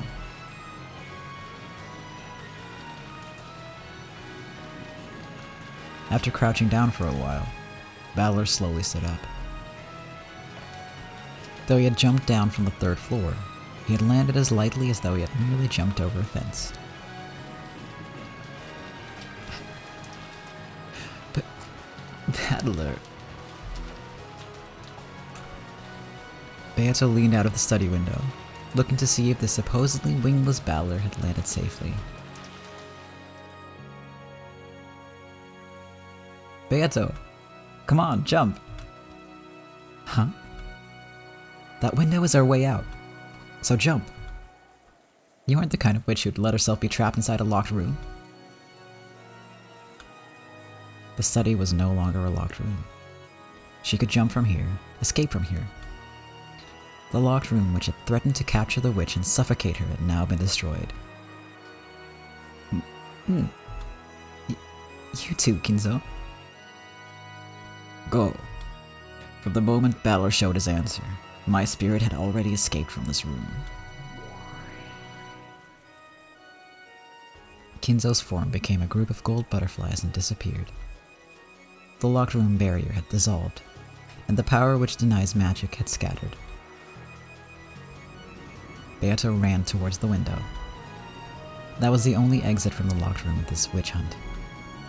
After glancing at the Inquisitors and the Chester sisters, she readied her wound-covered body and ran towards the window, just like Battler had done. She looked like Cinderella running as she heard the bell toll. You're not getting away, Beatrice, you witch illusion. Erica flew at Beato, trying to grab onto her as she dashed away. But it was like trying to catch smoke, and Erica landed face first on the floor. There's no way a human can catch a witch. For one such as her, without love, even touching Beato was impossible. Chester troops, shoot the witch, shoot her dead. Alignment conflict, unable to fire. For your attention, we have no barrier prepared which can block Battler's blue truth. Both Chester 00 and Gertrude spoke with unbelievably calm voices. No one can stop any of them? Not Battler, or Kinzo, or Beatrice? If these guys escape, then... my locked room, my deduction, and I, the detective, Furuno, Erica. Yeah. Erica crouched, screaming and clutching at her head.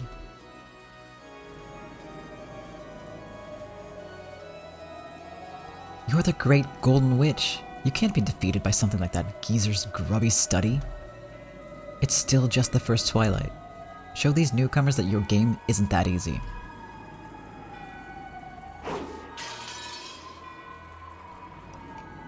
Just like Battler, Beato also jumped. Oh my god!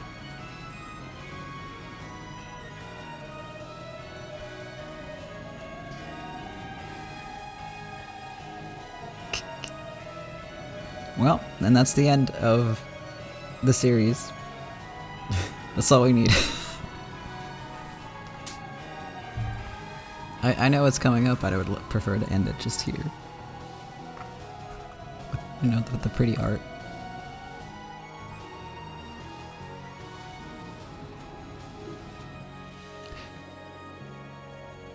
Kinda, yeah. Interesting. She drifted down. Hold on. Can we like... Hold on. Can I just have this like...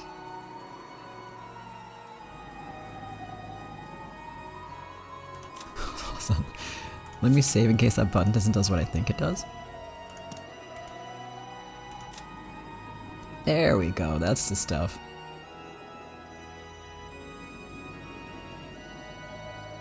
Very nice. Hold on, I'm thank you for the save reminder. I'm print screening this so I can use it as a wallpaper for my PC. They did such a good job with the art style of this specific edition, because it's all 100% true to the original designs. And also just really fucking pretty, so very pleased. Okay. She drifted down through the gem drop jewelry box world into Balor's chest. Balor caught her with both arms as though catching an angel's wings. It was like a knight catching a princess who had been locked up in a tower. My heart.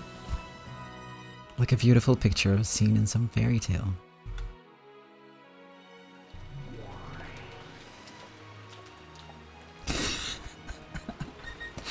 Oh, same gap. Crap.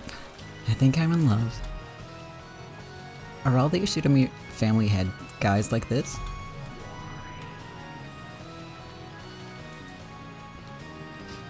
If you were to chronicle all the daring exploits of Ishimiya Kinzo, you would probably have a tale longer and wilder than all the grimoires in the study put together. It seems the tale of the next head will be worth writing down as well. In fact, it It already is being written. It's already a very, very long tale.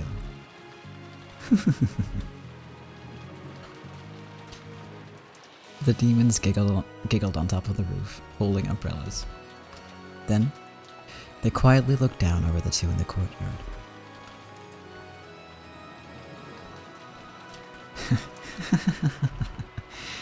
You're not bad at all. I guess all your games have toughened me up. In shock, Beato actually praised Valor as he held her in his arms. Valor laughed in his casual, carefree way.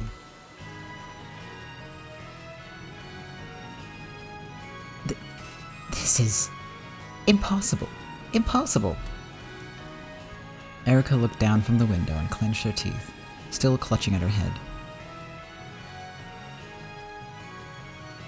Still holding Beato in his arms, Valor grinned back. Erica. What is it? I'm not giving the riddle of the Golden Witch up to you. I'm going to solve it. That riddle belongs to the two of us. Right, Beato? Yes. My riddle is... Yo? As Valor gave her a mischievous grin, Beato's face turned uncharacteristically red. But even so, she spoke with a refreshingly bright expression while laughing loudly. My riddle is... yours. Yours alone. You should me a battler. I won't let anyone else solve it. Listen to her saying something like that. Valor snorted, amused that Beato had said something so unlike her. And, still holding Beato in his arms, he spun around in a kind of waltz.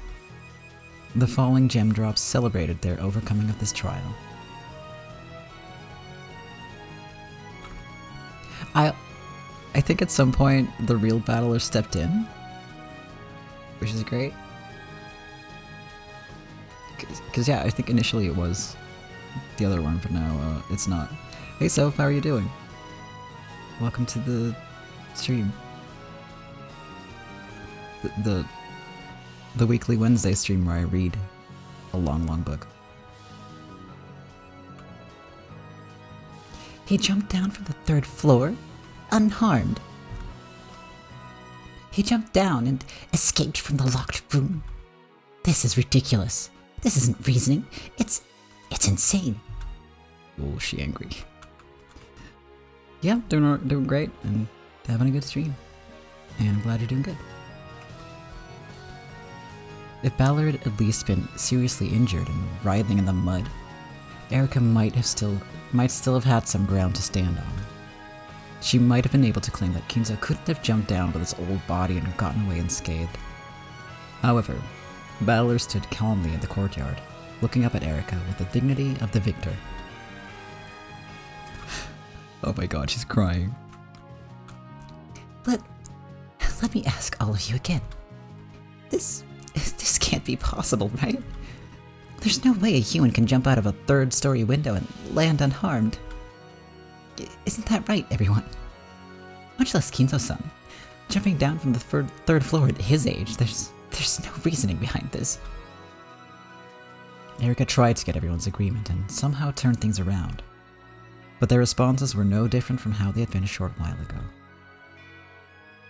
No, with Kinzo-san, it's a possibility. Wouldn't put it past Dad. This is his father we're talking about. There are plenty of crazy stories about that man. Something like this wouldn't surprise me at all. What? Is there something wrong with your heads? In your minds, people? At any rate, it looks like your locked room argument wasn't perfect.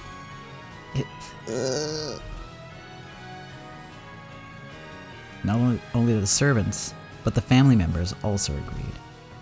They all agreed that there would be nothing strange about Kinzo jumping down from a 3rd-floor window. Just who in the world is this Ushinomiya Kinzo person?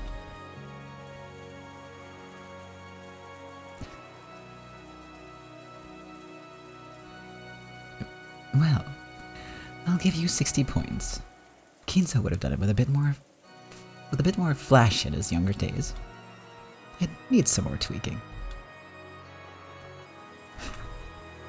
Y'all stop flirting.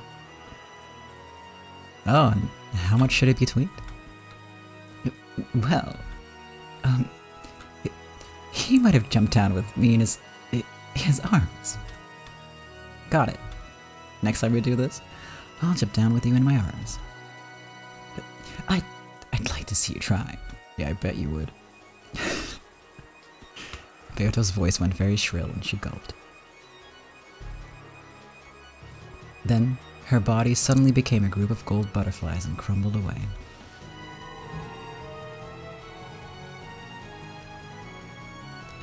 It was because many people had rushed up to the window, and she was being bathed with gazes filled with the anti-magic toxin. Yeah, or she's just shy. Beoto's body became invisible to them, and melted into the air. Yeah, it just straight up turned into flirting. Out of nowhere. Not out of nowhere. They've had that vibe for a very long time. Let's be real here. It was definitely there. It's just fun to see it, happen. But also, y'all, calm down. So, to their eyes, it appeared that Balor was standing all alone out in the courtyard. Balor, you okay? It looks like he's alright. Thank goodness. I am defeated. In that case, for the benefit of the people in the study, deliver me the final blow. Use your final blue truth to show how Kinzo escaped from the locked room of that study. There was no pain in Dlanor's expression. Pleasure and pain never showed up on her face in the first place. However, she used her longsword as a crutch as she struggled to her feet, so it was easy to tell that she had taken heavy damage. And despite her lack of an expression, you could tell that this was a loss she could accept. What's a Mills and Boon? Is it like a type of novel? I've never heard of that. Could be anything. Balor and Dlanor turned to face each other. Here I go. Yes, come. As though readying herself, Dlanor quietly closed her eyes, but she still stood tall and maintained her air of dignity. Oh, it's a romance novel? Specific type? Gotcha. Interesting. This is my blue truth.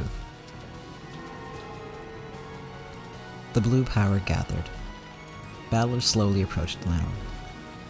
Then, he faced the rainy sky and yelled out the blue truth.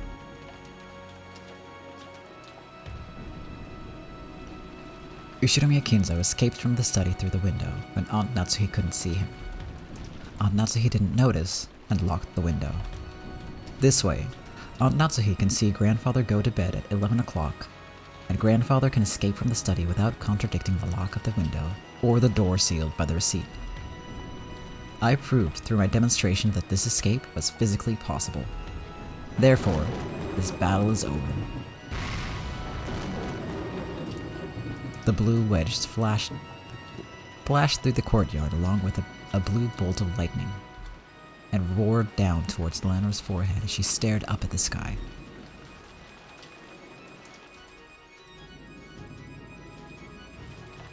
Ah.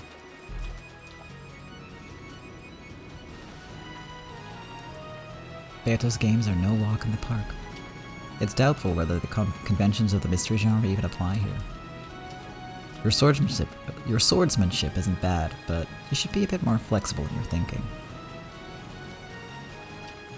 The massive blue wedge, which looked like a pillar, was above Dlanor's forehead, and it stopped with its tips just slightly touching her. It didn't run her through. It made no mark larger than being poked with a pencil. When Balor snapped his fingers, the blue wedge shattered and became a shower of translucent gems. No, drops of rain that poured down over the courtyard. Dlanor sat down in an absent sort of way. Amidst the thunder and rain, the successor to the Ushinomiya family faced the people staring down from the study and spread his arms wide. Show off. Welcome to Beato's and my game. We receive you with open arms. Fururo Erika.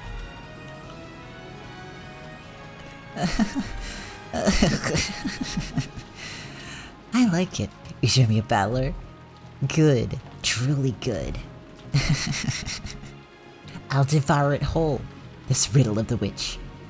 All the way deep into its guts while it's still alive. Balor and Beato both looked calmly up at Erika, who couldn't contain that evil laugh. Because she sucks. Don't get me wrong, I love her, but it's like the love to hate her kind.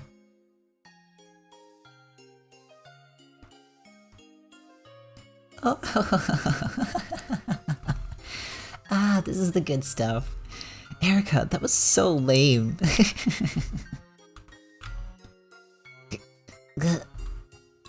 Lady Burnecastle, my apologies. That face of yours. It's so incredibly laughable that I'd like to squash it flat and put a frame around it. My double is so pathetic. Pathetic. Shameful, shameful. Bathed in the sneers of Burnecastle, the being who was like a mother to her, Erika was so ashamed that it looked as though she'd chew her lower lip to pieces. For this, I swear. I swear. Ugh. Ushinomiya Balor, Beatrice, Ushinomiya Natsuhi.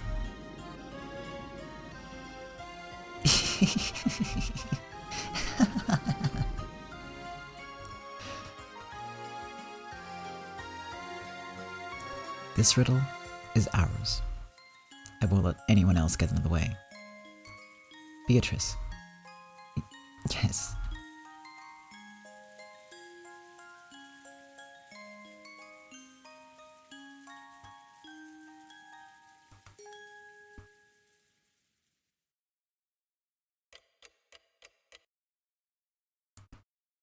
Well, that was adorable.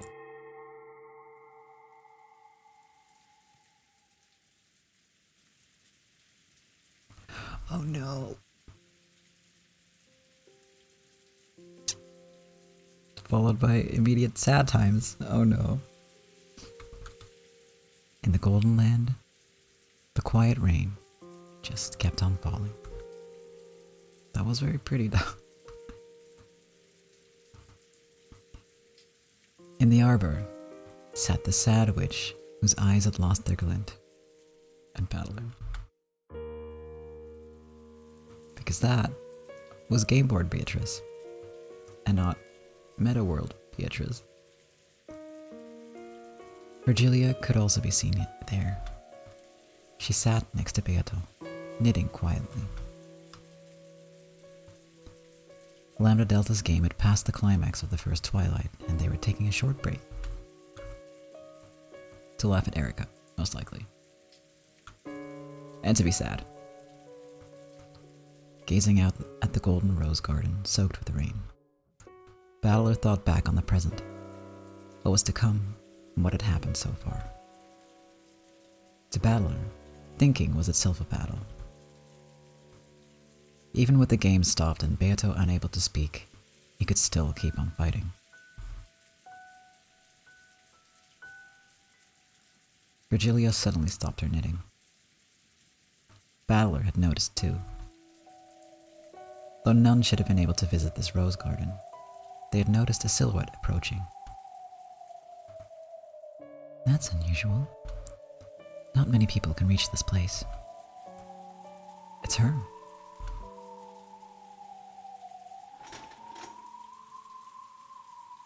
Yeah, cat, I also almost forgot. Until I saw the golden roses, and yeah. This is why we can't have nice things. That silhouette, walking through the quietly falling rain without so much as an umbrella, was Dlanor. That was a splendid garden maze. A very nice way to enjoy the roses. Why are you here? It has been some time, Mrs. Beatrice. It should be Miss. Right? Is Virgilia married?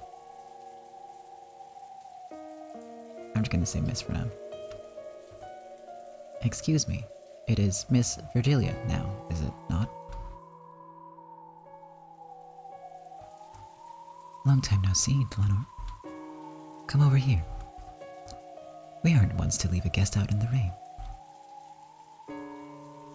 Yeah, so this translation was adapted by a Russian translation team, and this is also a thing that commonly happens in Dutch as well. That's why I'm bringing it up. In Dutch, there is no distinction between Miss and Mrs. It's the same word. So often in translations, people will just pick one and get it wrong because they're not aware of the difference and the implications. So maybe it's that.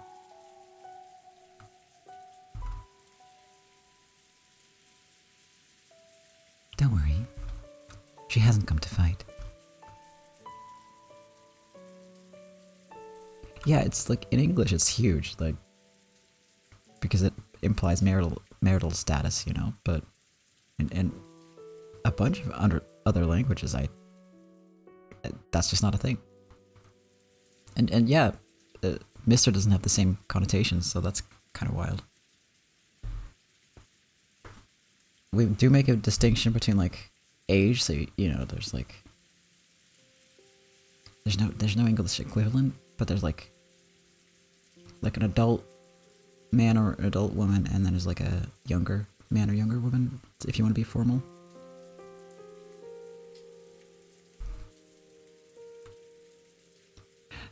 She might be married, I don't know. As far as I'm aware, she isn't, so I'm just gonna go with Miss. Anyway. Interesting little language tidbit for you there. Yeah, it's honestly, I think it's a really weird thing that English does with that. I prefer our more neutral version. But I don't know, it just feels archaic. Way old-fashioned and weird. If Byrne is married, it'll be 2 Lambda Delta. They might actually already be married, who knows? They have a weird vibe going on.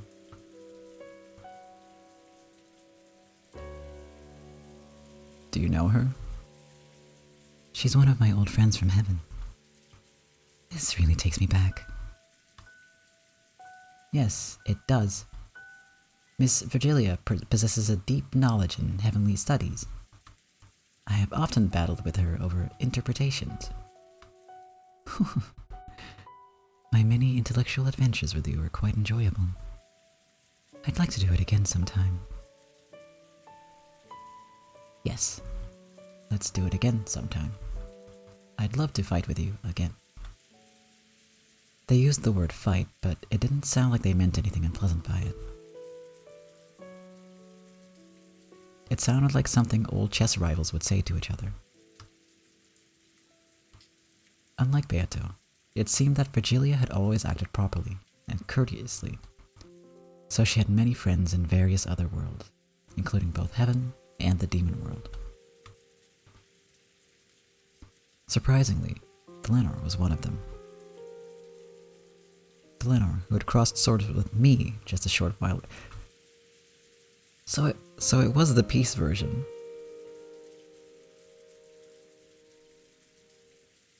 But it was also him and not the Byrne Castle version.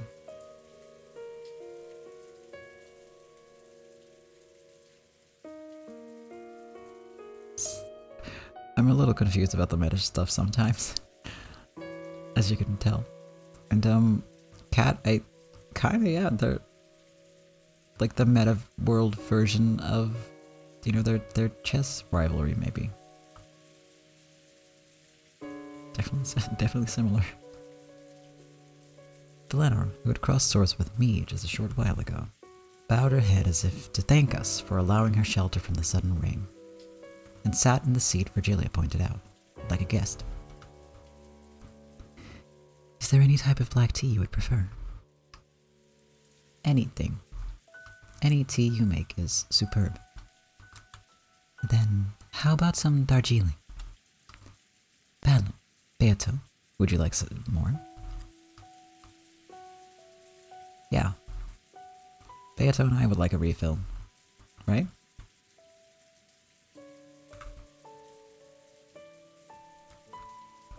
Okay, now I'm sad. As usual, Beato didn't answer.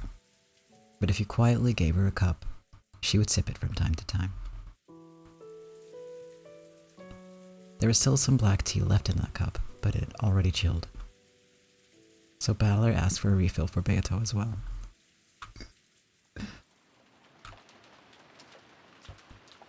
I have heard the rumors. How pitiable that Beatrice, the endless witch famous for her cruelty, has been reduced to this. She's no longer participating in the game. Lambda Delta is the one controlling the Beato that's on the game board.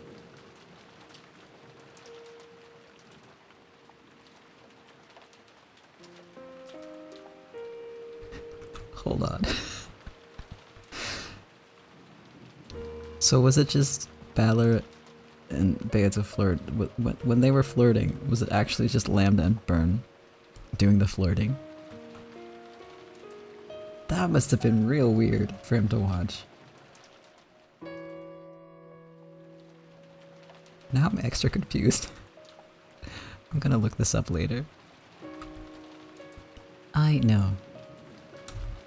However, she is the original master of this world, and you are the proper guest, invited by that master. That is why I have come to greet you. On the game board, Beato and I met Dlanor.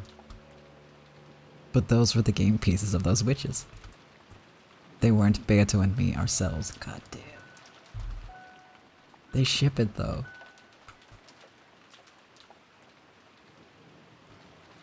Or they're just taunting them. Or both. Maybe both. Probably both.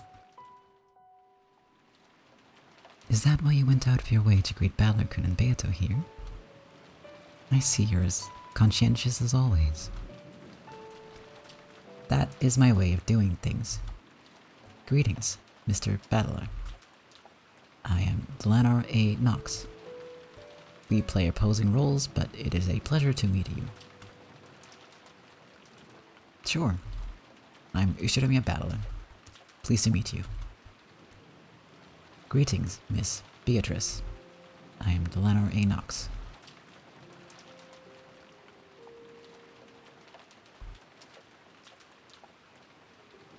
Beato. She's saying hi.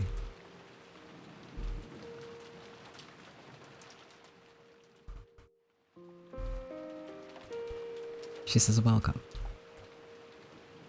Thank you very much, Miss Beatrice.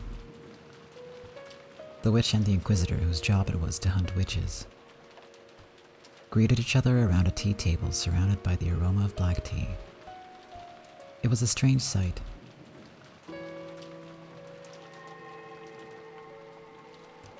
Virgilia made gold butterflies appear from the palms of her hands and transformed them into a teapot and a can of tea leaves. It was a very witch-like way of preparing tea. She was a witch, so it wasn't a particularly unusual sight. Though I was a bit concerned about whether Dlanor, an inquisitor, could allow herself to watch such a spectacle. Have no fear. I am not so rude as to quibble about the way my tea is served. Even though the tea is being made with magic. There is a tea set hiding in the shadows, and Miss Virgilia is making the tea with it in secret. We interpret and or conclude that it was made with magic, and it is written as such in the tale. It is an interpretation permitted even by Knox's 9th commandment. Oh my. I do believe the interpretations of the 9th commandment are such a delicate issue that they're even viewed as taboo by the Great Court. Even though it's just a personal opinion, if it became known that the Chief Inquisitor said such a thing, you might be sacked. No matter what kind of interpretation I might record, there is nothing false about the way your tea tastes. Therefore, I will never concern myself with how it was prepared. Though she looked cold, she was a surprisingly tactful person.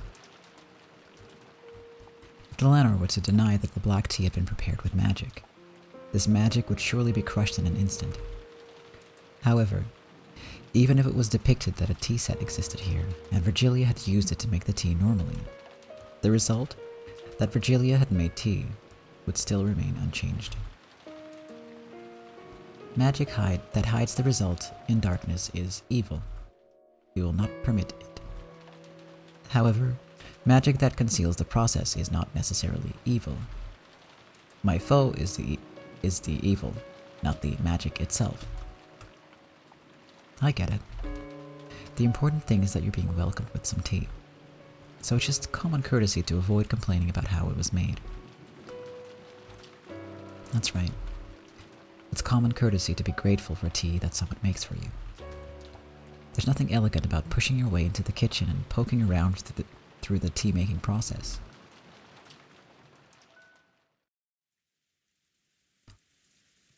You don't invite your guests into the kitchen. And when you set the table, you should adorn it beautifully in the spirit of hospitality. Here you go. It's hot. Thank you. I would also like some sugar and milk. You still can't drink it straight. I am a kid. It has to be sweet.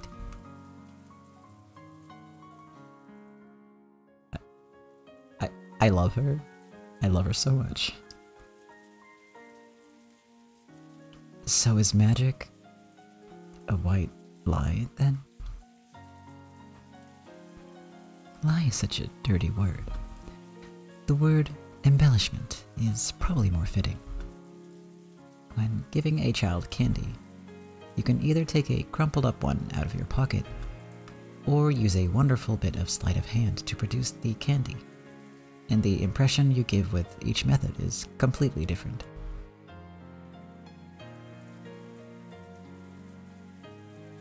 Oh, Kat, you're particular about how you make the tea?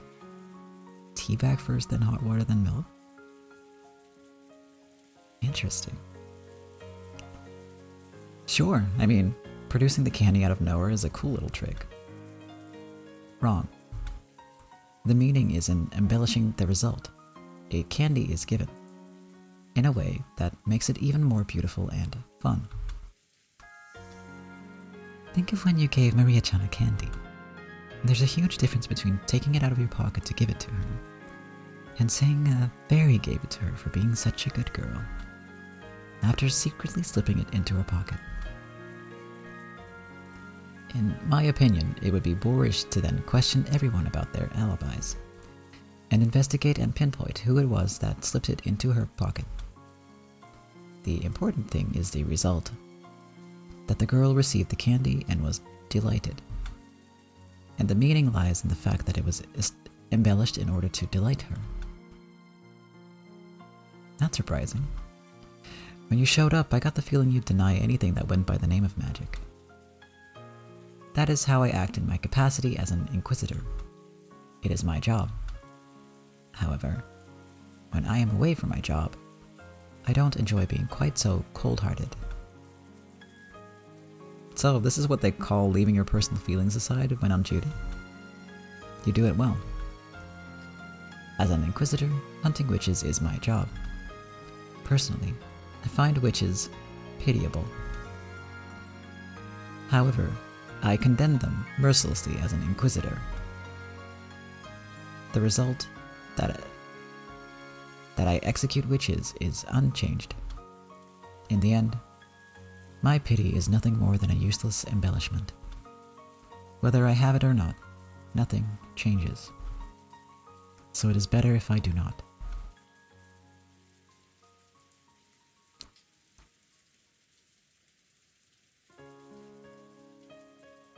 If you do milk first, it clogs up the pores of the tea bag and it takes longer to get the flavor right. I see. That makes sense.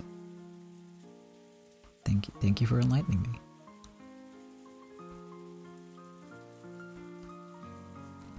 Not at all. Even if the end result is the same, there's a big difference depending on your heart. Your mother's cookies must have been more delicious than those made by a good pastry shop. That's because you know that they were made with heart.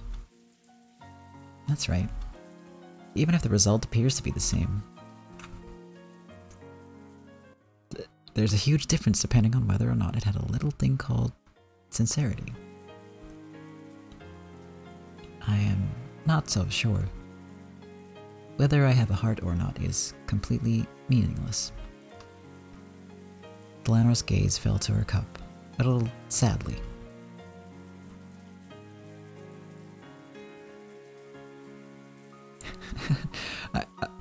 I might try it, Cat, but I normally don't put milk in at all. I don't even have milk in the house usually. But sure, I'm sure it'll be interesting to try out. That's not true. Because of everything you've just said, I've changed the way I look at you a little. So saying your heart is meaningless isn't true at all. Virgilia was a little surprised to hear the word she should have said coming from Battler's mouth. After all, understanding the heart was the first step towards magic's true nature.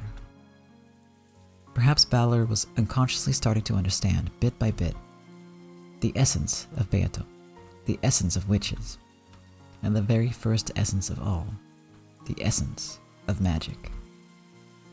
Whether you want to become a witch or vanquish them, the very first step is learning about magic. Virgilia was sure that she felt this faint change within Balor. As for that last fight, thank you very much. I am grateful for the mercy you showed me at the very end. That me wasn't me. Lambda Delta was controlling him. I joined in on the 5th game partway through. At this point in the story, I still hadn't joined. So up until the point when I did join, the piece me is probably being controlled by Burncastle or Lambda Delta. Just what kind of mood's taking those two? Trying to make it look all cool. They made me look like some kind of knight coming to save Beato.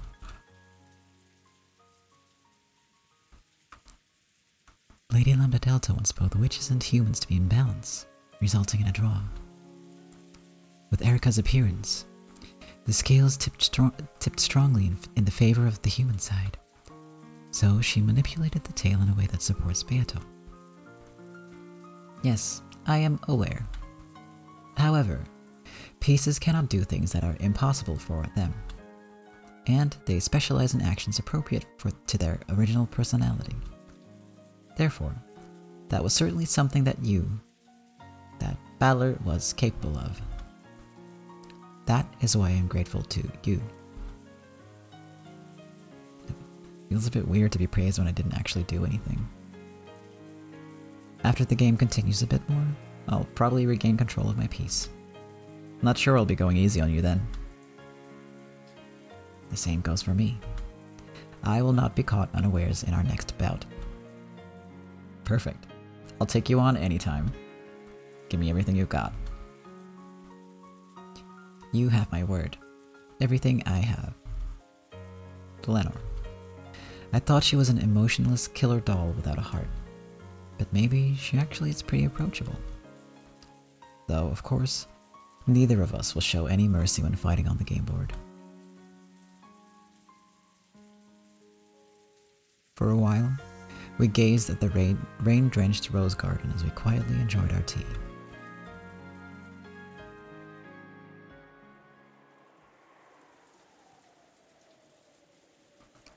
There is one thing I must apologize for. Dlanor suddenly murmured something. What is it? If it's about that fight a short while ago, it's already over. We both fought with everything we had. The outcome was just the luck of the draw. No, it was not the luck of the draw. We were unable to let the outcome be decided naturally by chance, so I came here to apologize. What are you talking about? You're saying you threw the match, aren't you? Virgilia spoke softly, without hesitating in her knitting. Yes, Mr. Battler. That Mr. is really getting to me. Just Battler is fine. Battler. I apologize. We did not give it everything we had. I know. Kinzo is dead at the starting time for all games. Beato already told us that truth. Battler-kun should only have been able to achieve a draw at best in that battle. He shouldn't have had any chance at all of winning. You're right. If you just say that, the whole fight's already over. Why didn't you use that red? Are you telling me it was because of a stalemate or something like that? Knox's second. It is forbidden for supernatural agencies to be employed as a detective technique. We cannot use that red truth directly. However, the red truth that the window was never opened after it started raining was one I had given to Cornelia, who was protecting the window. Boom. That's checkmate. Why didn't that girl use that trump card?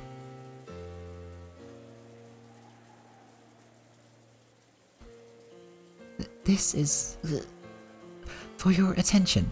There is no way to defeat my red. Know that your wish will not be granted. Though she had fought calmly up until that point, she quickly got flustered when I dashed forwards. I thought that she had been frightened by my sudden attack, but the truth was different. Even though she held a trump card which could completely repel me, she suddenly became unable to use it and hesitated. I am not sure. In that instant, use of that trump card suddenly became forbidden. Once we lost that, your victory was guaranteed. The Game Master, Lady Lambda Delta, probably interfered. That bastard. So in the end, that whole fight was a farce in the palm of Lambda Delta's hand. She made us play out that entire act according to her script. I understand that you're upset. However, since you told me to fight with everything I had no choice but to let you know. Please forgive me. Still, even though you'd lost your trump card, you kept on fighting all out with your remaining cards.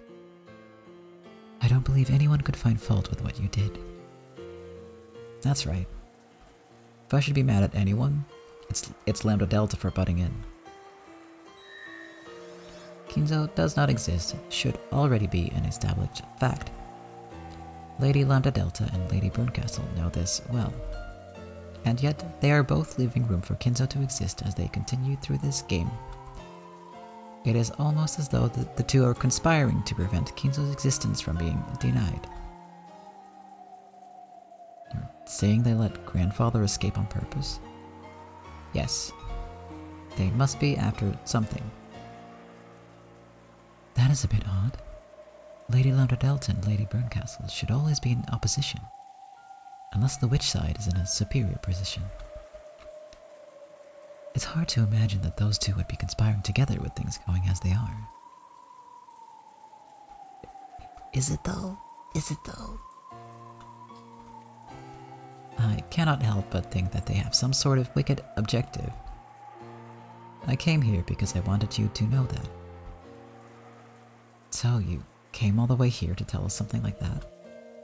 Yes. Which means that my business here is finished. I think I will leave now.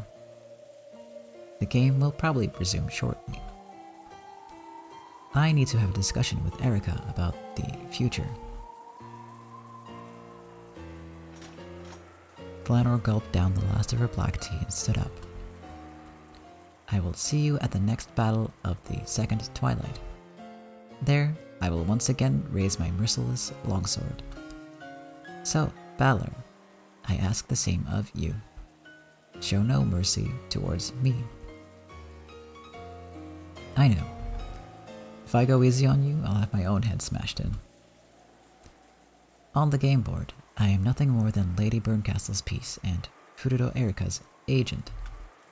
In the future, I will likely block your way as an enemy many times. However, in my heart, I am always neutral. No. Please forget that.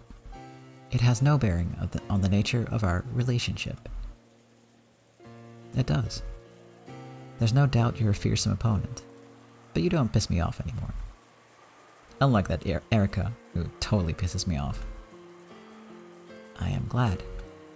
I also find Furuto Erika to be obnoxious.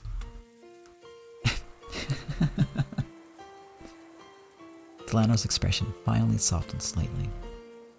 At the very last moment, it felt as though we finally understood each other. Furuto Erika is a very evil creature. After her recent defeat and loss of face, she is burning with a desire for revenge. Even I cannot tell what she is plotting. However, it cannot be anything good. Please, take care. Just knowing she's Burncastle's piece means I'm not going to let my guard down. Dlanor nodded, as though satisfied, left the eaves of the arbor, and walked out into the rain. Who could have thought that I would end up serving as an agent of such evil?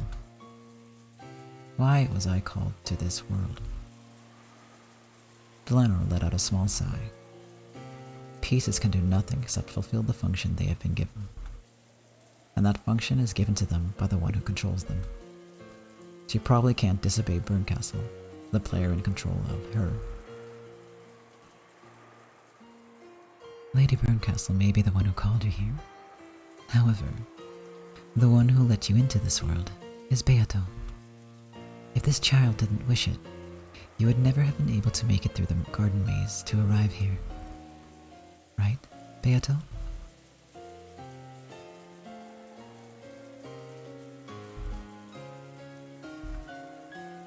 Miss Beatrice, what is it that you want from me? I do hope that I can help you in some way, though I may be an agent of evil. She spoke to Beato, but, of course, there was no response. After bowing once more in thanks for the black tea, Dlanor disappeared off into the rainy rose garden.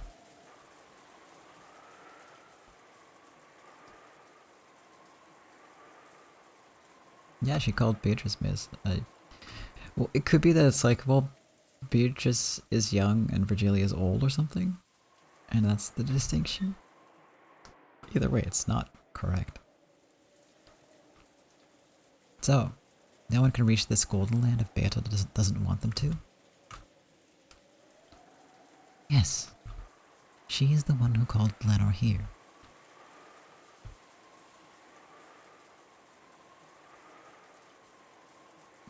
So, Beato called her here to meet me. But I know of a person who reached this place despite Beato's wishes. Anja. In the last game, Anja reached this place by herself, even though she was an uninvited guest.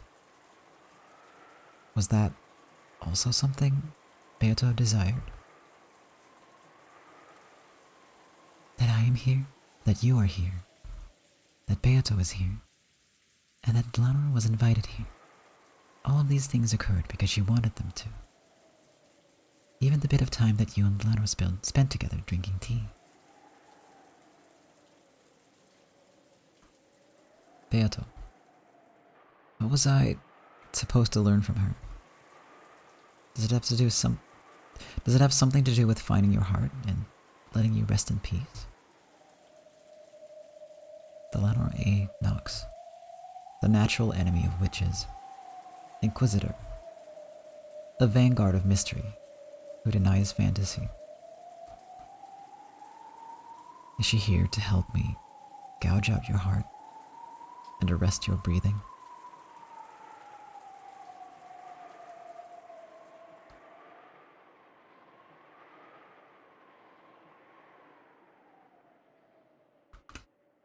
I mean, that was my first thought.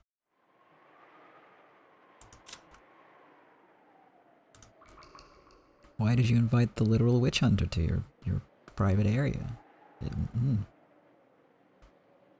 To be hunted.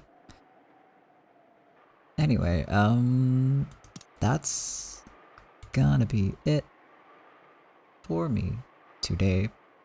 I actually went a little longer than I thought, but I wanted to finish that scene. But that's fine. Yes.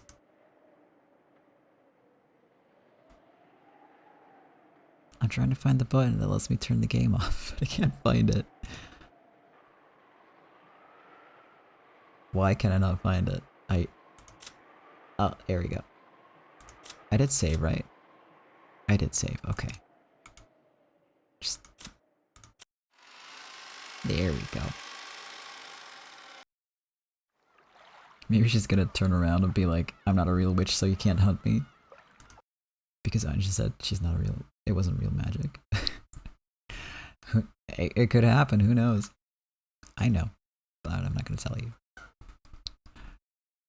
I did, yeah. Alright, so next week we can just pick up where we left off. As usual. I'm just gonna find some music to play. And by find some music to play, I mean I'm gonna play some music that I have already set up and prepared. But yes, let's see. Just usual sign-off things. Thank you for watching. First off, no matter what way you do it, whether you're lurking, or in the chat, or watching a VOD, thank you so much, I appreciate it. I hope you're enjoying it.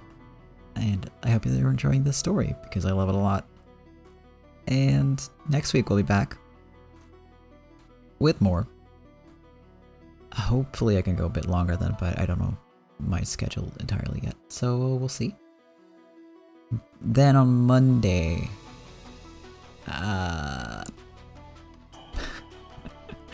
on Monday, I don't know what I'm gonna do, but I will stream at the usual time.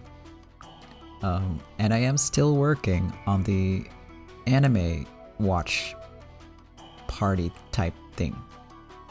I still need to like pick a date basically to make it happen, but it's still in the works. The Umineko anime, the terrible one. You know the one I keep complaining about. It'll be terrible, but like in a good way, hopefully. So if you're interested in that, there's a Discord link on the About page on Twitch. And that's where we're going to be watching it. Eventually. It's taken a while, but... It is terrible as in the room terrible, yes. Minus the voice acting is fucking amazing, because it's, you know, the same people that they got for the game. And it's all professionals and stuff. Like, it's fucking amazing. Has no business being that good given the rest of the show. But you know, it's bad. But yeah, that's the plan. I might also do an anniversary, like an affiliate anniversary stream at some point, because I've been affiliate for like a year now. But I have so much to plan for that. But keep an ear out for that, I guess. I'll update you with news once I have it. And yeah, the anime is special. My god, it is. It's like it's a trash fire, but you can't look away. Anyway, I have to go sleep. So again, thank you for being here. Thank you for watching. I'll try to get the VOD up as quickly as possible. It's gonna be on Twitch in the meantime, so keep that in mind if you miss one of these. They just get automatically dunked on Twitch. So that's useful. But yeah. I hope you have a good day. I hope you have a good week, month, year. And see you next time, hopefully. Thanks again for watching, and until next time, bye bye.